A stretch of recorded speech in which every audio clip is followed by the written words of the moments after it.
Rochester Winter Parafest is back, March 25th, 26th, and 27th of 2022. Come say hi to Naked and Afraid celebrities Melanie Elizabeth and Trent Nielsen, Haunted Case Files Jack Kenna, Monster Quest Steve Coles, and more. This event has it all: paranormal investigators, UFO researchers, Bigfoot researchers, and even photo opportunities for the kids with Buddy the Bigfoot. Oh, okay, adults too. Come on down and get a tattoo from Ink Master Tony DeVille. There are psychic gallery and individual readings, as well as radio personalities, authors, jewelry, makeup artists, and so much more. It's only $15 per person, and children under 10 are free. March 25th, 26th, and 27th of 2022. For more information, go to WLFE-DB.com. Yes, Winter Parafest is back. Valley Oak Event Center, Geneseo, New York, next to Denny's.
Small hollow in North Carolina. There have been several Bigfoot sightings.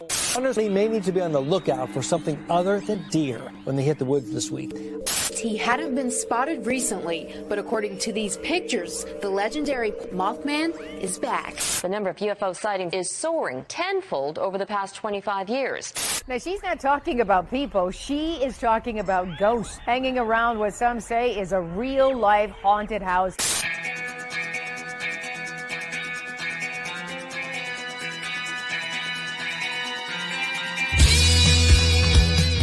You're listening to Paratalk Radio with Ted Wolf and Psychic Cindy on Paratalkradio.com, a member of the WLFE digital broadcast family. Paratalk Radio is your one-stop for all things paranormal, the unknown, and the supernatural. Join us every Monday night at 8 p.m. Eastern, 7 p.m. Central for discussions and guests on topics such as ghosts, hauntings, Bigfoot, UFOs, and more. This broadcast is rated M for mature and is intended for listeners over 16. The topics, views, and opinions expressed on our show may not necessarily reflect the views or opinions of Paratalk Radio, our hosts, or our sponsors. Now, live from J-Wolf Production Studio in Ontario, New York, here are your hosts, Ted and Cindy. Well, she's coming. I mean, she's there somewhere. I mean, we gotta scream. Hey, Cindy, where are you? I'm getting my dessert. I'm getting my dessert. I'll be right back. Okay, fine. Jeez. Oh my gosh. Hello, Barry Bartz. David Seiler, Sexy Ted and Hot Cindy have arrived. Well, one of us has, at least, David. Thank you so much for the comments there, guys. My face is naked. Yeah, you see that? No beard, just a little goatee working these days. When you got a really handsome guest that's going to be on, you got to kind of clean up a little bit so you don't look so scrubby and all that stuff. So that's what I had to do. So had to clean up a little bit. So I'm getting really sexy. Okay, you know what, Dave? I'll take it. It bothers me a little bit. It's coming from you, but I'll take it. No, I'm just kidding. You know better than that. So I kind of had to clean up my little desk out behind me too. So I look 15 years younger. That's awesome. That's great.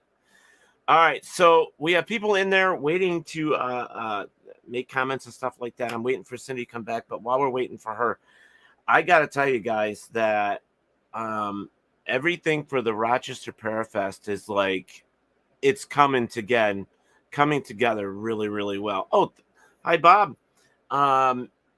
We're getting a lot of people that want to be at this event this year. And I think it's because, we haven't done it in 2 years because of COVID. So I'm thinking, people are still, even though it was a nice summer, they still want to get back to the old, things that we used to do, which is really cool. And I'm really excited about it. The gentleman that is going to be joining us here shortly, our job tonight, folks, is to twist his arm to make sure he's coming to the Parafest. Okay, you guys got to help me twist his arm.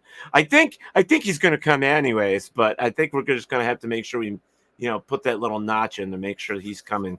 Apparently, I had a conversation with one of our favorite girls, Melanie, and she was working on him too. So Paranormal Inc. will be there. It's the first time in 5 years or 6 years. Geez, I don't even know how many years it is. So yeah, I'm excited about that as well. Guys, our guest is sitting back there patiently, and there's Cindy with her dad. What are you eating? Ice cream and pie? Aren't you supposed to be like on a? That's not keto. Look at that face. Oh, I don't know what it's called. It's called apple something. Apple something? Yeah. All right. So I am going to read our guest bio that I have here. Perfect. Oh, shit. David's like, hell yeah, you go, Cindy. Okay. So our guest tonight is Andrew Shayde. He grew up doing local theater and eventually moved to a larger stage as a rope swinging, sword fighting pirate in the pirate adventures in Orlando, Florida.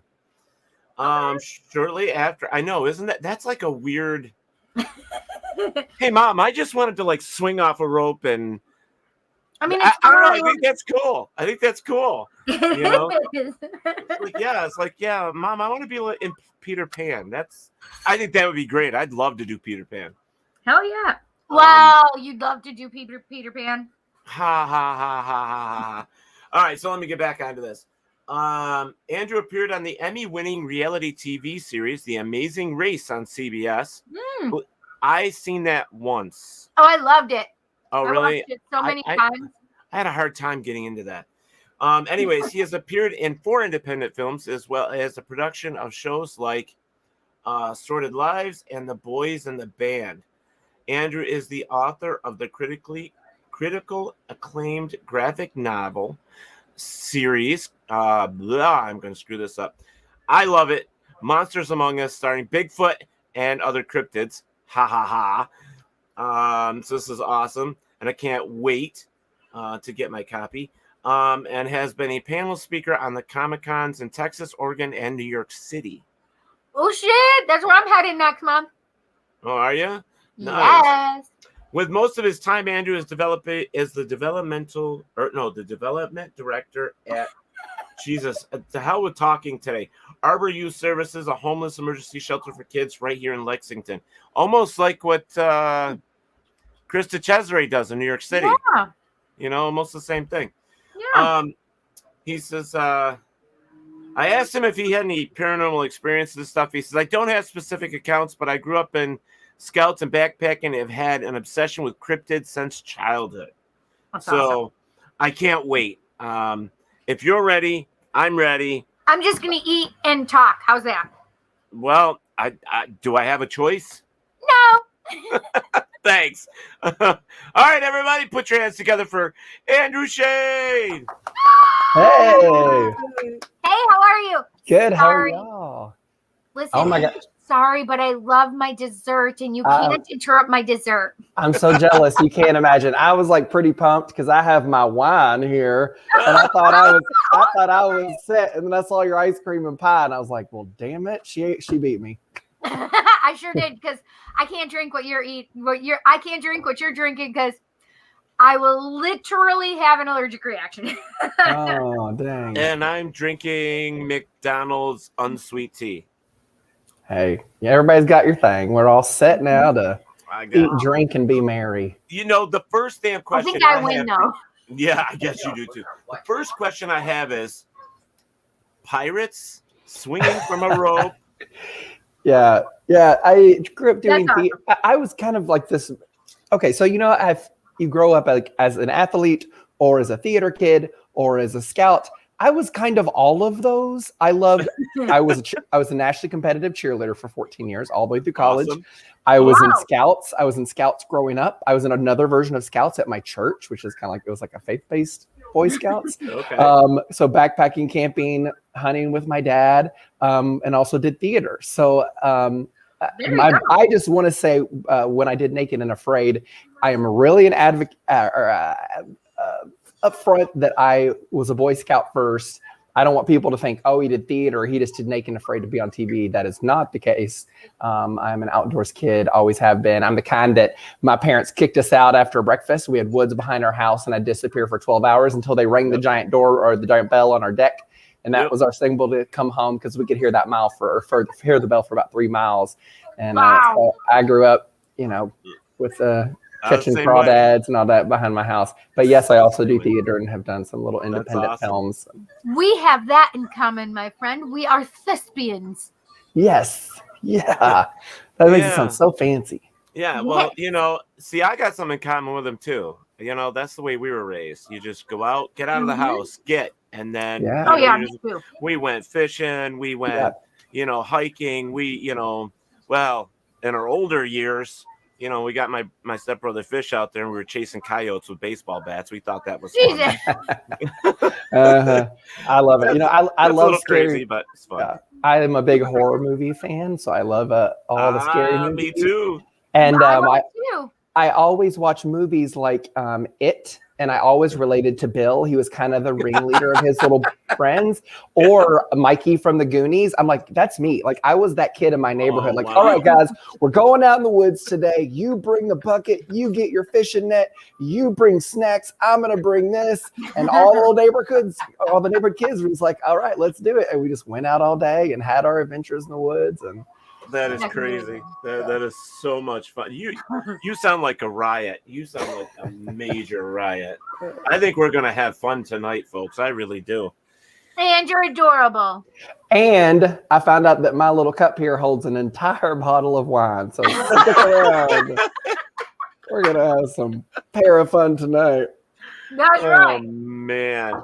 So Barry March says, same here as far as getting out of the house. I think it made me a better person to be connected to nature. And it's true. It's true. Yeah. Barry's totally right. I'm so glad that a bunch of us grew up not addicted to our Nintendo screens or our iPhones or I'm thankful. Yeah, I have little nieces and nephews and I adore them. And their parents are strict about screen time. They only get so much a day. It's very little, but you can see it in kids' eyes that you take those screens away and they're like cranky.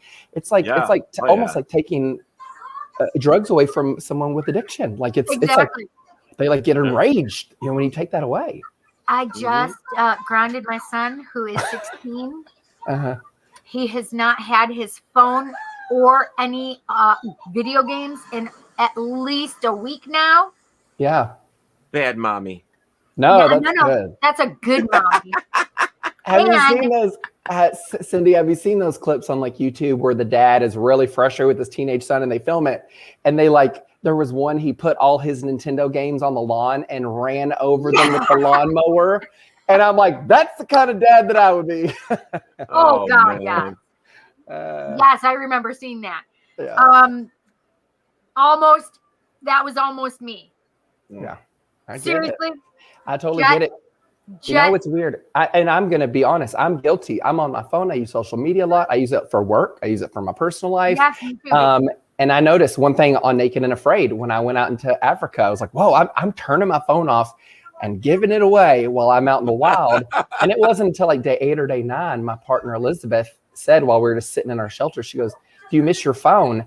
And I was so proud because I realized I haven't thought of that damn thing one time. And I was really proud about that. It's like I still had that inner child inside me that didn't eat all that crap. And I was having a ball. Yeah. Well, I want to say a special I hello. thought you said the Amazing Race that you were on. He was. He was on both. Yeah. And holy shit balls. Okay. You know what? Honestly, I may be your dumbest guest ever because if you want to do reality TV, you can have all these great experiences. You know those reality shows where they like go to like a rich mansion and like sit in a hot tub and drink champagne and talk shit about each other. Those are the smart people. They pick those. I pick the hardest shows on television where I'm crying and bleeding and losing weight and have bugs all over me and I don't speak the language. And I'm like, goodness sakes, why don't I pick an easy show? I literally picked the 2 hardest ones out there. We need to talk about this. I can't talk. All I'm doing Sign is me up for Jersey Shore next time where I can just sit around, eat pie, and drink wine. Exactly. Booze of all kinds. He's going to kill me before I even get to the interview. We're going to have a lot of fun in New York because I'm coming. You are coming? Yo, yeah. Awesome. So I want to make a special hello to somebody that I met at the Gettysburg Battlefield Bash this past year, Anthony Simonelli. Hello, buddy. You know, we sat there and we talked all night, and it's a pleasure to have you joining us here watching our show tonight. That's freaking amazing. E. Michael from Pit Crew, Marilyn Regan, who is like my other mom. Hello, Marilyn. And it looks like there's a whole bunch of other people watching too, but I can't see everybody over there. Anthony that I know? Anthony, short, stocky kind of guy, reminds me of New York City, like Mafia. Okay. Columbo. That's it. Columbo. You know, like Columbo type of guy. That's amazing. Cindy, you are cracking me up, girl. You are killing that pie. You are just like, this is a great interview. I'm glad everyone's here today. Great interview. I'm eating my pie. Do you want a straw? I just happen to have one. I'm trying to hurry up. Cindy, they say it's rude to eat in front of other people. So you can make it up to us by bringing some of that ice cream and pie to the convention in March.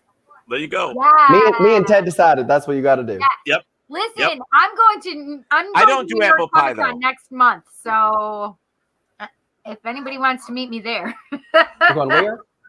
New York Comic-Con.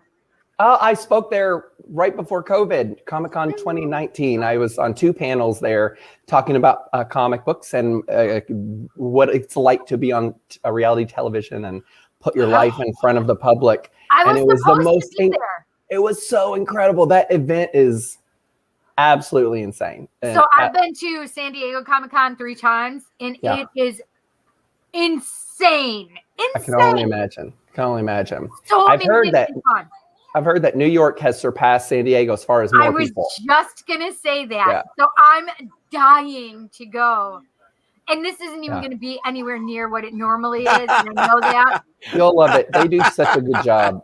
I'm dying to go. I'm dying to go. Seriously. But yeah, I was supposed to be there in 2019. My bestie and I were supposed to be there. We had tickets. And at the last minute, we had to change our plans. And let's see. Then we were supposed to go in 2020, but because of COVID, they shut it down completely. Yeah. And then we weren't supposed to be able to go this year because it ended up being when she was taking a trip to Disney, but that fell through. So we're going. Yeah. Listen, I got my COVID shot so I could go. Good. You're ready. I was totally against it. And not that I'm not still, but you have to show your freaking vaccine card if you want to go to Comic-Con. I'm like, I'm freaking going to Comic-Con. It's worth it. I'm telling you, that event. That event is amazing. You are gonna love it. Yeah. Okay, I'm done. Okay. Listen, I'm ADD, so I can pay attention to two things. And Same. listening. little ice cream, just like right here on your cheek. Oh yeah, you better get that. I still can't put my lurches on, Teddy. You didn't put your lurches on? I can't put them on. Why? Because I had that sty. I think it was 2 weeks ago when I told you guys that my eye was starting to hurt, and I'm like, I hope I don't have another. But I got a sty, and I haven't worn any lashes. But then I put mascara on. When did I put mascara on? Last week, I think, and my eyes started getting all cranky again. So Anthony put a post. I'm trying to watch it over on the other side here. I couldn't figure out what the hell he was spelling, but it's FUHGEDDABOUDIT, and then it took me a minute to figure out it's forget about it. Forget about it. Because you said he was in New York, right? Right. Yeah. So I believe Anthony is coming to the Parafest as well. I believe his group is coming as well, so that's going to be really cool. Very fun. Very fun. Hello, Jeff Ryburn. How are you? So yeah, well, let's get into this interview, man. I'm really excited about this because Dell kind of brought you up to us. You know, he goes, "Hey, you really got to have this guy on your show." I'm like, okay, he said, tell me a little bit about him. And he sent me some information about you. I'm like, yeah, this guy fits. He fits. He's in the cryptids. He loves all the monster stuff. I'm like, oh shit, this is going to be great. Bigfoot, like on my shelf right here. This is a rock from Loch Ness. We can talk about that in a little bit. Oh, shoot. We're just a little jealous about that. I've been, yeah. Anthony says, yes, we will be there. Also, Kristen Holmes. Hello, Kristen. Hi, Kristen. Hey, Kristen. All right, like everybody. Barry says, like supercalifragilisticexpialidocious, LOL. I can't believe he actually spelled all that out. I know. That's funny. Supercalifragilisticexpialidocious, even though the sound of it is something quite atrocious. Sorry, I can't help myself.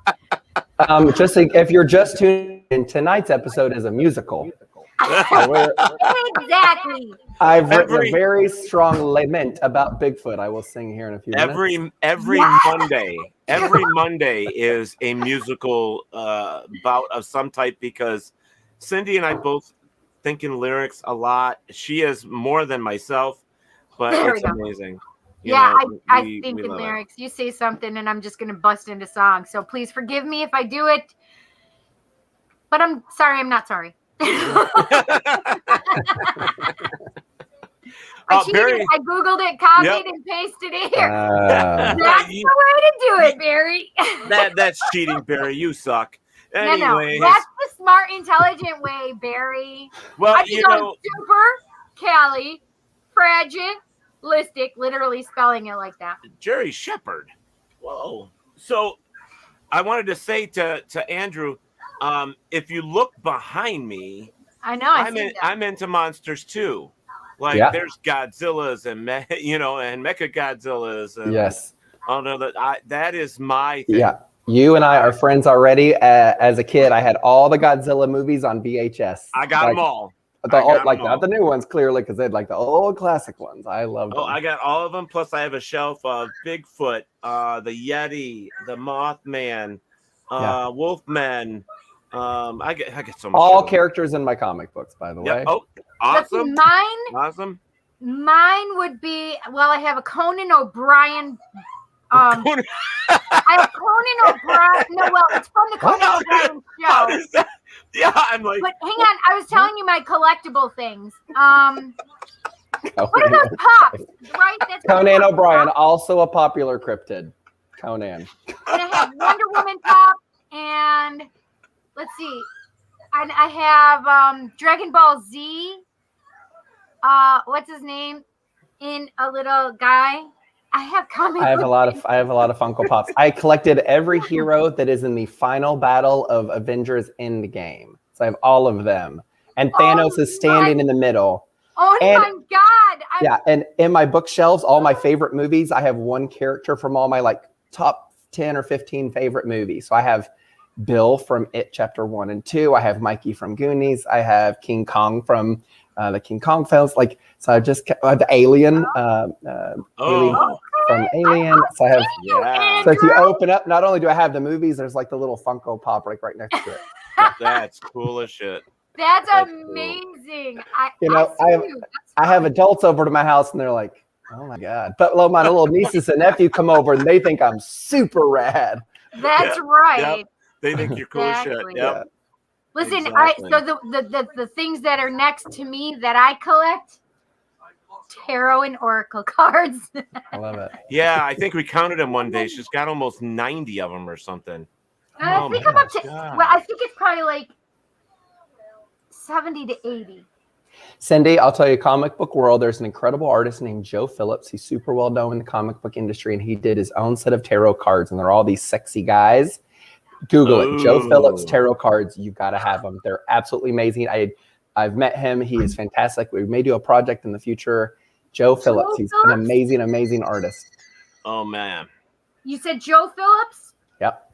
Oh, I need to, especially you tell me there's men involved. I'm all over it. Oh, yeah. It's like comic. It's like if you get like Playgirl playing cards with sexy dudes on it, but it's comic book guys. That's awesome. And they're That's tarot. the deck I'm getting next. Listen, I have a couple naughty decks that are, so I have the Sensual Goddess. Ooh, that hey. one's okay. Uh-huh. I have, this is one of my favorites. Ooh. Sex Fortunes. It's hot in my house all of a sudden. And let's see. Hang on. I know exactly where they're at. Is that weird? No. Barry said he collects rocks and minerals. That's cool. I have those too. And then the Decameron Tarot deck, which is kind of sexy and naughty. Love naughty. Naughty, Nawty. I Googled the spelling of that naughty, Nawty. That's exactly correct. Wow. Yes. Those are my favorites. This one I think super fun. But I want that one. My new deck. That's gonna be that one. Now I gotta go look it up. One of my favorite tarot experiences, I was actually at work and my coworker said, I don't believe in this stuff. It's corny, blah, blah, blah. I was like, fine, I'm going to do it because I can't wait. And so this girl read mine. And my friend who knows a lot about my life, every time she was telling me what the cards were, my friend who totally didn't believe in any of it was like, oh, shit. Oh, God. Oh, eventually she had to leave because she was like spot on everything. I was like, you're a believer now, aren't you? wasn't even her fortune, but she knew my life. Chanel said, I thought I was your favorite. You are my favorite, Chanel. I'm not her favorite these days. Why so? Because I've been working so much and I haven't had time to really chat with her. And I know I haven't seen Chanel in so long. Yeah, well, work has got me just. I'm working somewhere between 65 and 70 hours a week. Holy shitballs. Yeah. Goodness I'm working a lot right now. What do you do full time? Full time, I am stripper. Here we go. Here's the list. I knew you were a stripper. Exactly. I knew it. I could tell when I met you, Ted. I was like, he's a stripper. Oh, anything this beautiful, I have to be. No. I work for Bears R Us.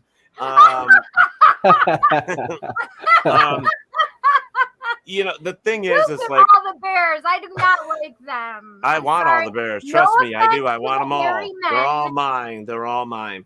No offense to the hairy, bigger men. I'm fine with you for Teddy. You love me. I'm pro big and hairy. That's why I love Bigfoot. Clearly. See? Me too. It's a weird crush, really. It's a weird crush. Anyways, what I do is I am actually operations manager for like 5 businesses in one. I am running a bowling alley, a bar. I'm running an eatery with a bar.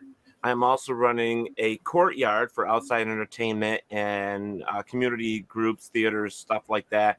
And I'm working up in a, we have what we call the Roosevelt Room, which is it's for like lectures, wedding receptions, stuff like that. So that's what I'm doing. Plus, I'm a promotional guy for entertainment, music. I do so much, and take care of my 80-year-old parents.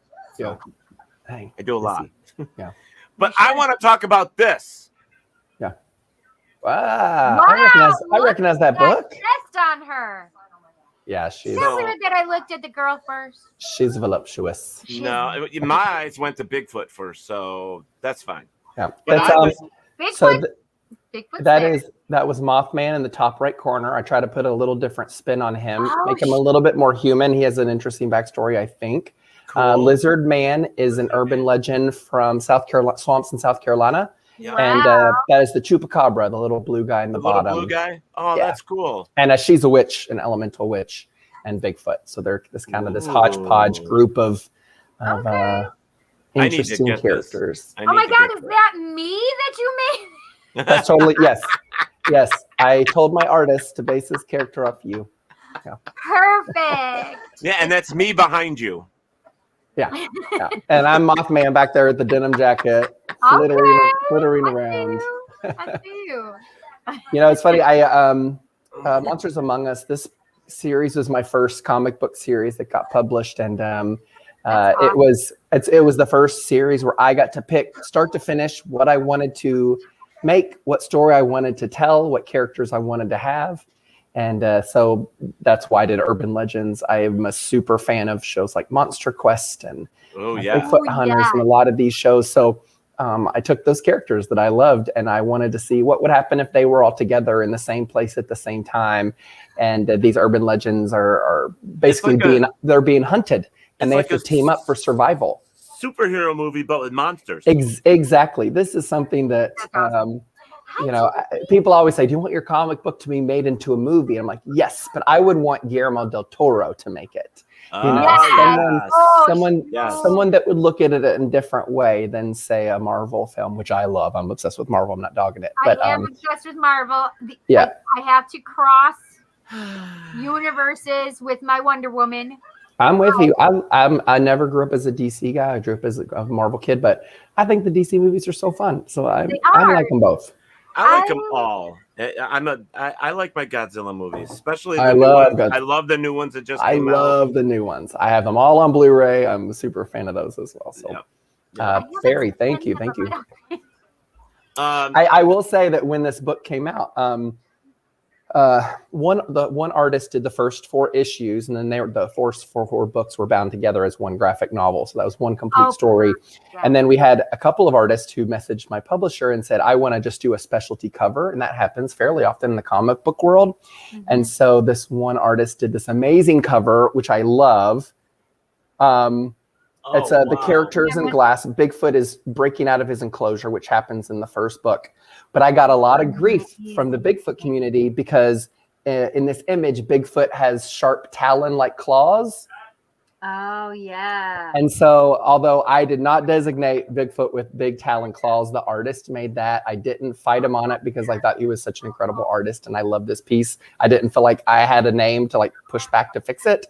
That's amazing. But I got a lot of crap for that. I don't think he has giant talons. I don't think that. So all I would say for that is, if you like it, that's what's important because you're the one who created it, right? Totally. And if you're okay with it, then everybody else can go suck an egg. And you know what? This isn't based on a true story. It may be based on true characters, but this is still fiction. We all know that. Right. And you know what? There's different universes, right? We're about to learn about all the universes in the Marvel world. So maybe in this universe, my God, I can't wait for Spider-Man. Maybe Bigfoot can grow his talons out. Exactly. Okay, I have a question for you. I'm saying it, Teddy. I'm asking him. Go ahead. Okay, Andrew. Yeah. Oh, now I'm nervous. What So. do you should be. No. What do you think about Bigfoot? Like, we're talking like the legitimate Bigfoot, portal or no portal? He's with me. He's with me. I'm going to have to, at this point, say either just about extinct or portal. And I would, well, so I could see either. I feel like we have enough trail cams out in the world now that we should have a clear image of this species at this point. So either that means two things. Either they are super, super rare and almost at the edge of extinction that we're just not catching them. They've moved maybe so far north that they're just out of where we would see them nowadays. Or there's something else to them, portal or something else. Exactly. Yeah. It's the trail cam thing that gets me. I'm like, man, we have those everywhere nowadays. So, but I mean, as much as we would like to believe that they're everywhere, they're just not. I mean, there is a lot of woods that are still that people won't dare to go into, you know? So absolutely. Well, very true. Well, you know, here's the thing. He is the hide and seek champion. He is very good at hiding and seeking. I don't want to. Yeah, okay, I don't want to brag. I have a picture with Buddy the Bigfoot. I don't want to brag, but I've met him in person. Wait, you have a you? Oh, wait a minute! You were at the party. I was camping out on the island with a bunch of people from Naked and Afraid, and Buddy showed up for the party, and we had a great time. You know, that night that Buddy came, it was pouring rain. And here's the weird thing about doing a camp out with a bunch of survivalists. Like, we're all on Naked and Afraid. We're on Discovery Channel. Like, we push to survive. We push through the toughest elements out there in the world. And when you go camping, if it's raining or there's a lot of bugs, you can't complain around other people who are on Naked and Afraid because they'll think you're a big wuss. So like, you're like, this rain ain't nothing. This is no big deal. And it was like miserable rain. But we all huddled under these tents. One of the people from Naked and Afraid, a different season than I, but she brought out a live band. So there's like this 6-piece band, tuba and trumpets and all this under these tents that we just popped up, pouring rain within inches of all of us. Our feet are this deep in mud, and we danced our freaking hearts out. And I don't know that I've ever had a more fun night in my whole life. And Buddy didn't even mind. He just came right out in that rain, and he Bigfoot his little butt off with us. So yeah. Well, I was just going to say, Andrew, I created my very first coloring book. Oh, yeah. Of Buddy the Bigfoot. See, that's that could be a comic book. We could write a story about Buddy. There you go. I created the character. Monsters Among Us is kind of for ages like 9 and up. Kind of some heavy material in there. It's if you look beyond the explosions and the fights and all that, it's a very heavy look at how people deal with people that are different than them. The urban legends, the cryptids are kind of the outcasts, and they're being hunted by this guy that's like, the Bible told me to kill you. You're an abomination. Which guess what? A lot of people, some people, I have some gay friends that's happened to. I mean, what? Yeah. So, well, that's crazy because like Buddy was my invention for 2 years ago. I came up with Buddy, and then we got Delwood to play, and then now we have a Buddy in New York, Pennsylvania, Virginia, and West Virginia now. See, that would be a fun comic book for kids, right? Under 9 years old. Yeah. Well, that's why I did the coloring book. So now Buddy has those to hand out. I don't know. Maybe Buddy's like doing tequila shots or something. But I'd assume, it's kind of an all ages. Wait, Timothy, are you asking if you can cuddle with Buddy? Just kidding. Well, let me show you something real quick since we're talking about Buddy. Take a watch.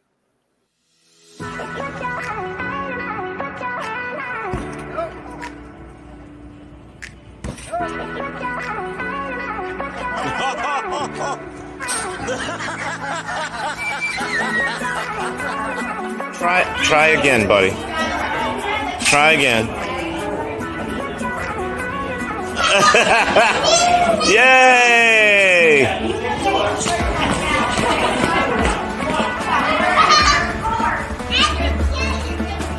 Okay.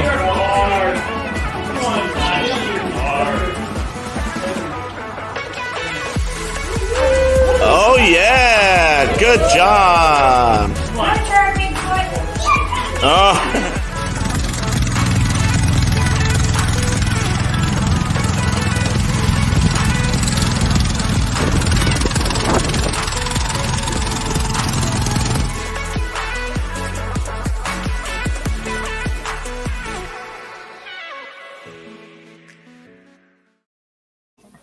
Well, that buddy, the buddy on the lawnmower was the one that you partied with. Oh yeah. The one that was doing the hula hoop was the one from West Virginia. I think Buddy needs a photo shoot like out in the woods, like a good. You know what? Wilderness. I think yeah. The wilderness, buddy. In his natural environment. That's right. Right. We had a guy that asked me about Buddy in Kentucky, and I was all for it at first, and then he wanted to change Buddy's name to Bubba. He goes, I mean, Buddy's cousin, and I'm like, I have some friends in Kentucky that go by Bubba, so it's not totally out of the realm of. Yeah, but see, here in New York, you got somebody named Bubba. They're usually in prison, and you don't want to be in that cell. Oh no, Bubba down here is like your best friend's cousin who will come fix your tire because you can't find anybody else. And Bubba's a good thing around here. Oh my God! So hello, Hank. Hello, Jerry Shepard. Nice to see you. Yeah, there's plenty of them in there tonight. So and there's plenty of comments coming in as well. Hula hooping is how you catch Buddy the Bigfoot. Well, maybe Chanel. That wasn't a hula hoop. That was a Bigfoot trap. Yeah, oh, yes, it was. Right. And Barry Martz, that was awesome with Buddy dunking Batman. That was fun. So funny. Yes. Yeah. So Joe Schmo is a schmuck. Yes, Timothy, we know. That's Tim's shtick. He does it everywhere he goes. We all know it's him when he says that. So, but let's talk about the cartoon or the comic book some more. So the plan for this whole thing was because you have this love of these cryptid creatures.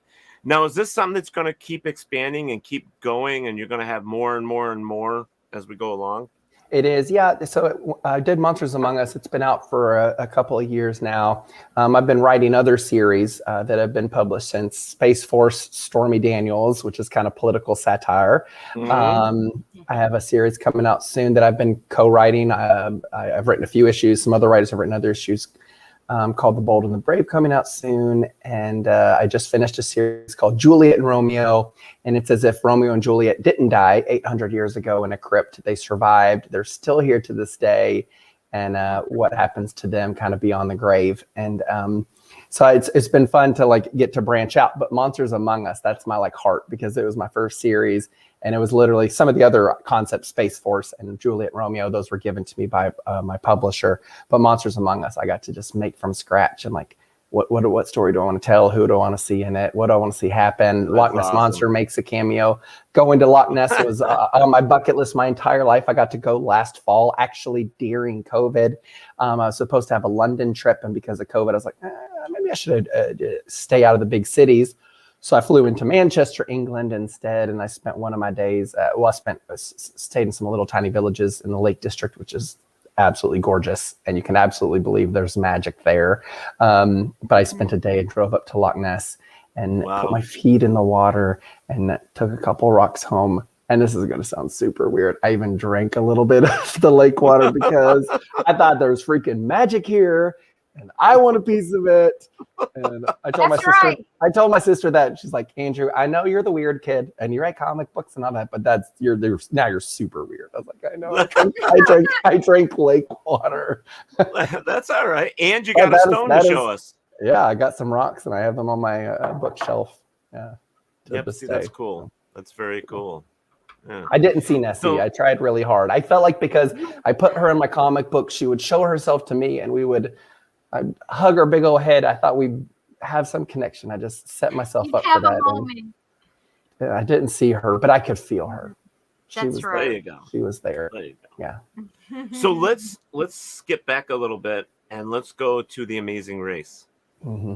So what was that like? What was that like? Man, The Amazing Race is at that time. It's been a few years ago. It's on season 3. If anybody wants to watch it, Amazing Race season 3. It's on Amazon and everywhere else. I don't know where, but it was my first time out of the U.S.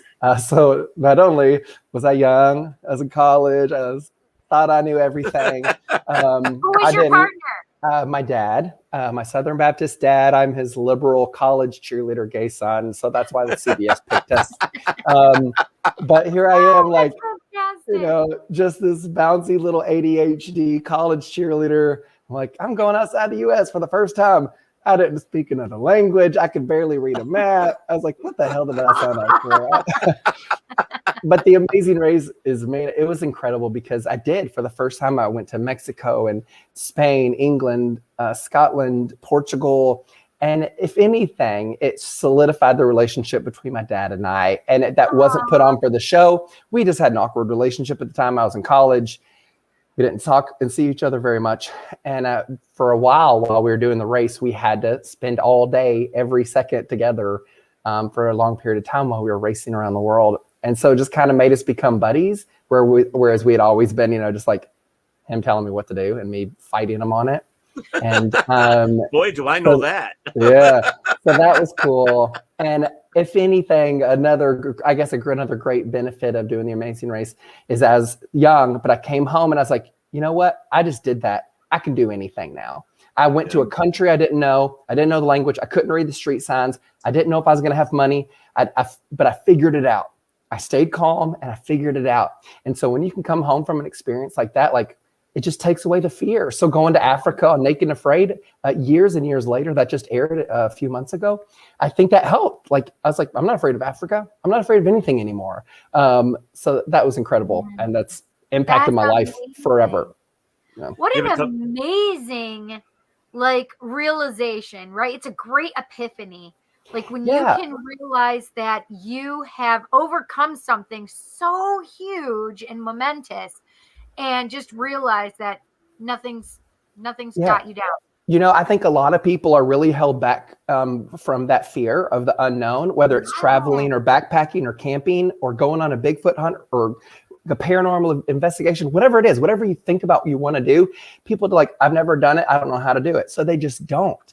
I've talked to so many people that have barely left the state of Kentucky where I live, or they were like, well, I've been to Kentucky and Florida and I went to Tennessee a couple times. I'm like, that's it. But it's because they haven't done it. They haven't traveled abroad. So they don't know. You get there, figure it out. You ask people, you be nice. They're nice to you. And I think that if more people just tried things and just got out of those comfort zones, Kentucky, I love Kentucky. It's my favorite state in the world. I moved away for 16 years, always knowing I'd come back because I love it here. I love visiting Florida. My family has a condo in Panama City.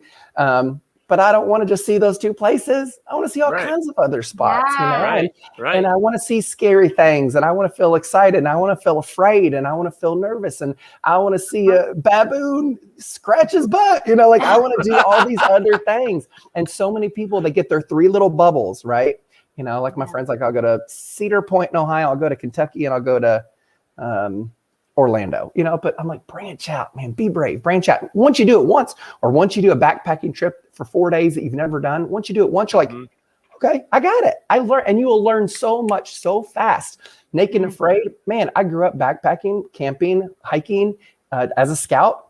I got out there, man, I learned 50 things in the time that I was out there. So I'm like, man, when I go back again, I am 100 times more ready, but you just have to do it. Yeah. That's amazing. And the thing is the stories that you're going to have for years to tell. I mean, if you ever write, your memoirs or whatever, and you could put it away, and somebody's going to read it, and somebody's going to say, "Wow, look at what he accomplished! Look what he did." Yeah, when I was in the casting process for Naked and Afraid, they flew me out to Los Angeles, and I met with 2 of the producers of the show, and I just said, "That's something that I said." Ted, you nailed it. I was just like, someday when I'm 90 years old and I'm sitting in a retirement center, I just want to have a whole resume of adventures, scary stuff, exciting stuff, funny stuff.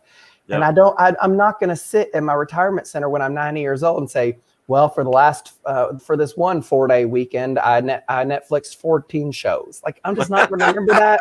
No one's going to care. So I just tell everybody, get off the couch. and go find an adventure. And it doesn't have to cost you a dime. Every state, everyone watching this right now is near some park you haven't been to or some state park you've never walked through. And so just be brave, grab someone to go with you, turn off TV and get out and have an adventure. That's what you'll remember when you're 9 years old. Exactly. Not how many episodes of whatever show you watched, you know? Friends. Yeah. Yeah. And I watch TV. I am not saying don't watch TV. I'm just saying take some time Do not go and watch Naked and Afraid. Go and have your own adventure. Yes. Or watch Naked and Afraid and then go have an adventure. Go do your own adventure. Watch season 12. Well, you know, I gotta say this. I mean, where I live, we've done it for years. We have the Canisius outlet. It's clean, fresh water that comes through my property. I don't know how many years growing up we would go down there and have bonfires and different types of, you know, adventures, I guess the best way to put it. Go swimming and, you know, all that good stuff. And you know, you could stay down there and camp. We've had so many things. And those are the pictures that you frame and put up in your house. And those are the stories that you tell. And when you see the people you did it with, me and my dad, we're different as night and day. Like we're different politically. We're different on everything. But we have that in common, that adventure that we took on The Amazing Race. And so that's like our fun thing to talk about. And, you know, even talking about new seasons that we watch. It's just fun. Yeah. So Barry says, I like Pennsylvania, aka West Virginia. That's true. Pennsylvania is beautiful. My brother lives in Pittsburgh, so I drive up there sometimes to see them. Pennsylvania is a beautiful state. West Virginia is beautiful. The mountains, what's it? Country road, take me home. I got place I belong. Yeah, I told you tonight was going to be musical. All right, so I got to respond to Anthony here. He goes, I will take you on an adventure in Brooklyn. No, thanks. Okay. I'm down. I'm totally down. You know, they could have like Naked and Afraid Queens. Like you just like, can you survive 21 days in Queens? You know, I would watch the crap out of that. I would love to see Jade's show on Naked and Afraid. Jade, Anastasia, that would be so funny to see. That's the difference. Nobody go back and tell them that either. You know, they have like Queens and Queens. Who wouldn't watch that? You know, they have like Survivor all day. They have like Survivor China, Survivor Australia, like Survivor Harlem. Like who wouldn't watch that? I would. Oh my God. So I was just in New York, in August, just last month. And it's the first time I've been down there, and we're walking in Little Italy, and there is a farging rat runs out in front of us, and I'm like, ah! I had pet rats, so I would be like, oh, come here. I love rats. No. I'm okay. I mean, I don't want a sewer rat. My rats were very clean and very sweet and very well trained. But see, my daughter would be a lot like you. Yeah. You guys are probably about the same age, my daughter and you. My daughter's 30. I'm 40. Just turned 40. Holy shit! Okay, no, you are not the same age. Yeah. You are Chanel. fantastic. Thank you. It's the lighting. I bought this like $800 light to take 12 years off my face. I just shaved. Your sister sang with John Denver. Oh, no way. Chanel, that's cool. And she's lived in 13 different states. Goodness sakes. Yes. That's awesome. Look at 3 different schools. Look at that. Australia just tuned in. Mr. Robert White Robert. from Australia.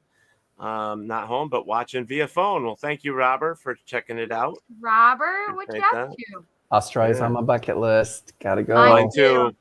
If I do Naked and Afraid again, I am begging for Asia, Australia, or South America. Those are my. Ooh, Cindy Can and you imagine Rio de Janeiro? What's the big festival there? It's Carnival, right? See, Naked and Afraid Carnival. I will walk through Carnival butt ass naked and try to survive. I'll do it too. Listen, try to survive drinking and partying the whole. I'll sign up for that episode. Anthony, Cindy, I wasn't a Girl Scout growing up, so that would be scary for me. Anthony says sewage rats are the size of dogs and black with pink eyes. He says it was not that big. Thank the That sounds goddess, creepy. because I would have found a gun and tried shooting it myself. I had Come 3 on, I know one of you guys got a gun around here. Give me a gun. No. I had 3 pet rats for a while who I loved, and I named them after famous rats. Willard, Scabbers, and Splinter. Bonus points if you know what all 3 of those are from. I know what Splinter is from Ninja Turtles. Of course. Scabbers is Harry Potter. Yep. What was the first one? Willard. I mean, that's just a movie about like a... Charlotte's Web. No, oh, was that his name? I was thinking Willard. There's a movie called Willard, a horror movie, where this guy like controls rats. There was an original movie and then a reboot with Cillian Murphy. I got 2 out of 3. 2 out of 3 ain't bad. But now you have me questioning what was the name of the rat on. All right, hang on. Somebody in the comment section, Google that. What was the rat's name in Charlotte's Web? You know, and all I could think of was Charlotte's Web. When he said that, all I could think of was Pinky and the Brain. Templeton, yes. And he sings that song, Smorgasbord, Burger Bird. What about Ratatouille? What about Ratatouille? Well, I had my rats before that movie even came out, so. I'll do as close as I got to that was I had a dagu, which is a Chinese squirrel, and it kind of looked like a rat. And that was kind of cool. And then, like I said earlier, it's like I love Pinky and the Brain, even though they're mice. I still like Pinky and the Brain. So Brain. All right, so we got to get on with this interview. We're having too much fun. We have talked about nothing that we're supposed to talk about. Listen, which I love. You are so fun with all the other really freaking cool stuff. So I do have a question though. With your comic book, are you doing the illustrations as well? No, I'm definitely not an artist. I have comic books that I drew as a kid. In school, I would draw and write my own comic books on paper when I was supposed to be listening in class. That's why I'm not very smart to this day. But no, I am not skilled enough to be an artist in today's environment. So I write. And when you write a comic book, that means you create the story, the characters, what they wear, what they say, everything that happens to them. You pick the colors, all that. So then it goes from me, the writer, to the artist. He draws them. That goes from the artist to the colorist, who adds the color. It goes from the colorist to the letterist, who then adds in all of my narrations and speech bubbles and captions and that sort of thing. So it actually takes multiple people to make a comic. Yes, that's amazing. So Barry Mart put up here, he said Templeton for sure. Mart, I love it. And then Chanel put, Andrew, are you one of those kids so happy Steve is back? You know, Chanel, I actually saw that and I thought how cute. I knew what Blue's Clues was, but I think I was too old for it. I thought I was too old for it. But I saw the video and I realized how cute that would be if I was a kid that grew up on him. I grew up on Pee Wee Herman's Playhouse. So so you do the Pee Wee Herman dance? I can do it all. I used to have Pee Wee Herman or Pee Wee's Playhouse had action figures, and as a kid, I was so weird. I had all the Pee Wee's Playhouse action figures. My sister was in love. She's gonna kill me right now. She was in love with Pee Wee Herman. Like that's who her crush was when she was little. And so I make sure that I don't let her forget that. Like she was in love with him. I'd sit there cross-legged right in front of the TV, 4 inches from the TV, and watch Pee Wee's Playhouse every Saturday morning. And when the show goes off, he always hops on his little scooter and flies away. And I always felt so sad. So I was like, I'm not going to see him again for a whole week. That's how weird I was. No, I was the same. I mean, I would not go to school. I would not go to school unless I saw He-Man in the morning. I didn't care if I was late. And Spider-Man, I would rush home to on UHF. See, and you think you're weird. I was the one that was watching Herculoids. I was watching Bigfoot and Wild Boy. I was watching Banana Split Gang. I saw them too. I think I know pop culture pretty well, Ted. I don't know one of those things that you just mentioned. I grew up in Power Rangers, Ninja Turtles, G.I. Joe. Well, I am a little older than you. Barely. But you know, we all have our generation. Like we all have our thing. I got 14 years on you, sir. I got 14 years on you. Oh, that's not that much. I hated She-Ra though. Yeah, so, She-Ra. But you know, I want to kind of go forward here, but we got let's see, we got about actually we're supposed to take a break, so let's take a break. Let's take a quick commercial break. I want to say something really quick. Okay. To Chanel, I totally watched. Well, I saw somebody just had like memed it about Steve, and I saw it, and I'm like, I need to go watch Steve, and I literally found it, and I literally was like sobbing. Oh, for Blue's Clues? Yeah. Oh, the Blue's Clues guy was on Buffy? No, I put Buffy up. That No. was afterwards. She Oh. was making the comment afterwards. She must have been wet when he was a vampire on Buffy the Vampire. I don't know what that means. I didn't know Steve. Oh, maybe he was. Maybe Steve was on there. As Oh, a vampire. Paul Rubens. Pee Wee Herman was on the original Buffy movie. Yeah. Yes. Oh, yeah. I was obsessed with the. I never watched the Buffy show. Don't hate me, but I love the original Buffy movie. I remember back when you would rent movies on VHS. Right. I rented that, and you only have it for 2 days or something. I watched it like 4 times. I like literally rewind it and watch it again. And I love that movie so much. That is hysterical. Chanel, Yes. see, I got you. I said it right before you posted that. Paul Rubens was Yes, he was the yes. final vampire. He like wouldn't die. It was funny. Like she stabbed him. He's like, oh, and he like hit the. Anybody? Okay, if y'all know what I'm talking about, then we should be best friends. Yeah. It's hysterical. Guys, this And then he's is- like, no. This has been crazy. I can't wait to see what the rest of it's going to be like. Oh, my God. Oh, my goodness. Okay, so we're going to take a short break. Don't go anywhere, everybody. I'm going to go get something to drink, and we will be right back. Don't go anywhere, guys. WLFE Digital Network is now on digital television. If you're into ghosts, Bigfoot, UFOs, and the creepy, then WLFE has a TV channel for you, Paranormal View. Watch all of your favorite WLFE video talk shows on one channel. Shows like Paratalkradio, Step Into the Paranormal, Skeptical Help Bar, The Creepy Parlor, and more. Looking for something else? Do you support the LGBTQ plus community? WLFE has brought all of their LGBTQ shows like Inside the Drag Closet, Everything Yet Nothing, Across the Pond, and Rainbow Soul all into one place. A new TV channel called LGBTQ Friends. The third channel is Variety Unlimited. Here you'll find a wide variety of talk shows you know and love, like Just Cindy, Card Pulls and Coffee, Real Talk with Dom, The Bipolar DM, Meet the Author, and Movie Review 5. The best part of watching these shows is that they're all available to watch at one location, one website, WLFE-DB.com.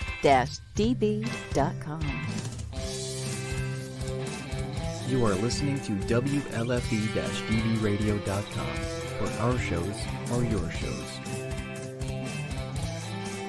Listen to the WLFE-DB podcast, available on Spreaker, Spotify, and iHeartRadio.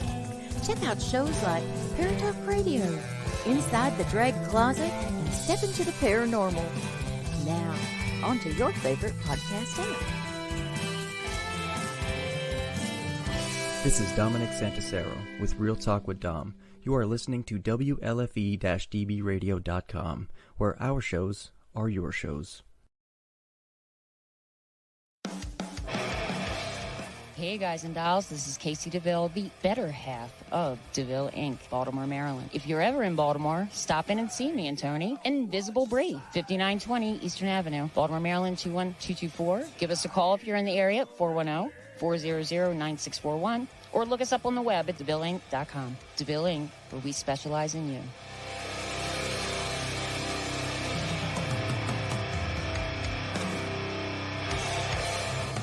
Oh, yeah. Life just got sweeter now that WLFE-DB has merchandise. Show your support by purchasing your t-shirts for WLFE, Paratalk Radio, Inside the Drag Closet, and more. But it doesn't stop there. T-shirts, coffee mugs, tanks, buttons, cloth bags, and more. Go to WLFE-DB.com. On the top bar, click on the merchandise tab and bam, there you go. You got merch. Support the shows. WLFE-DB.com. You're listening to WLFE DB Radio. Now, back to our program. All right. Now what do you got? God, you're killing me, girl. Those look good. Wegmans, Oh my gosh, I have some Fritos I should get. Yeah, see? Definitely, you should. So That's interesting. I think, okay, so I've been reading the comments, and Chanel and I would be best friends, and she said that she always wins at movie trivia, and I think together she and I would be unstoppable because that is my jam, movie trivia. Not good at anything else, but that's about it. All right. Oh, there's... Speaking of Sasquatch. We have a Sasquatch in our midst. Yeah. I don't know. It's weird. It was one of them that I got. I don't even know where I got it from, but I was going to try and make it back so that when we came off a commercial, you would just see that. But it just didn't happen that way. That's all. So I want to come back to, we talked about The Amazing Race. We talked about a lot of stuff, but you've also made 5 independent films. So what films were they? Yeah, I did a movie called Hope and Play, which is kind of this very uncouth comedy. A film called Mountain Mafia, which is as if the mafia lived in the mountains of Appalachia. That was a small part. That would be a weird movie. It was fun. In one scene, I am basically being interrogated, and so I'm tied to a chair and beaten up, and they shattered a beer bottle across my head, and it was a breakaway film prop, of course, obviously, because they're not going to break. And it was made of sugar.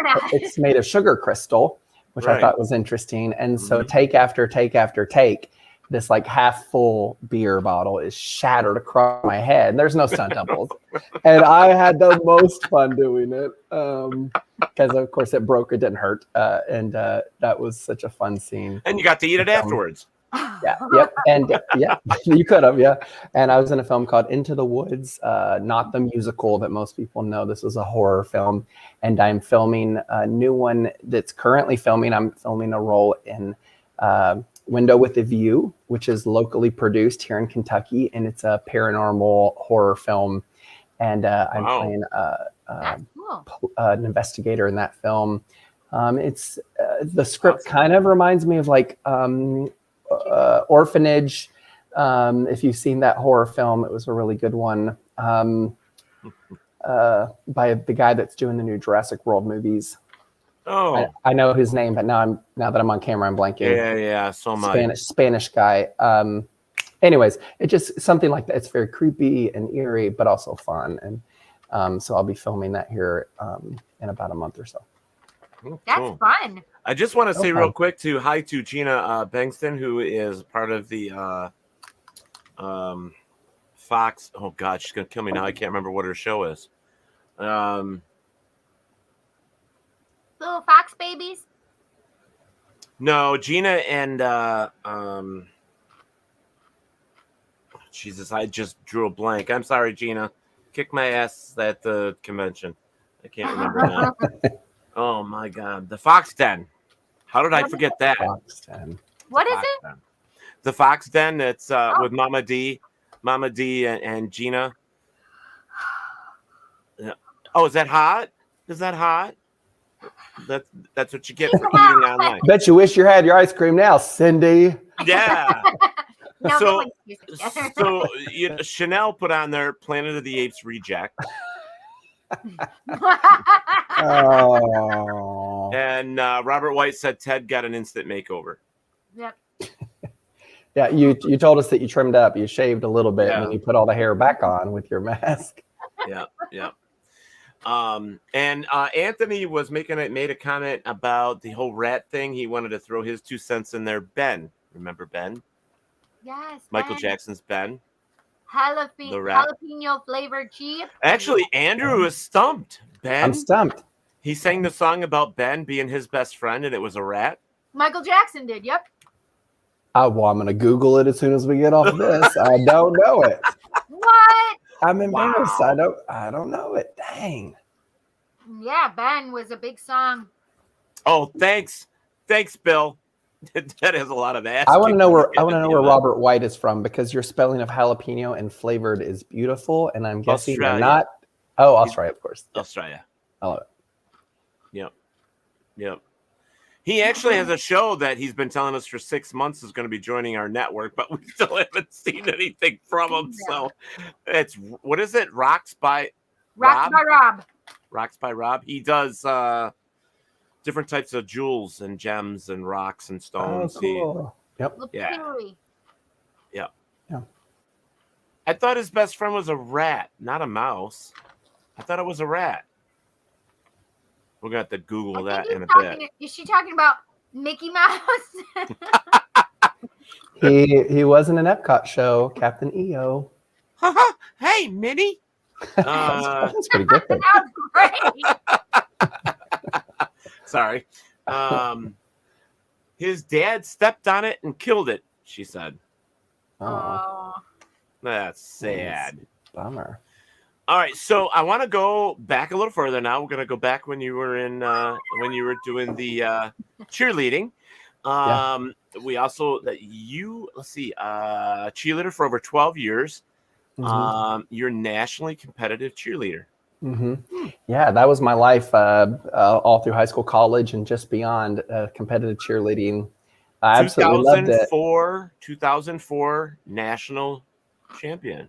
Or Andrew won the IMTA International Male Dancer of the Year in Los Angeles. Yeah.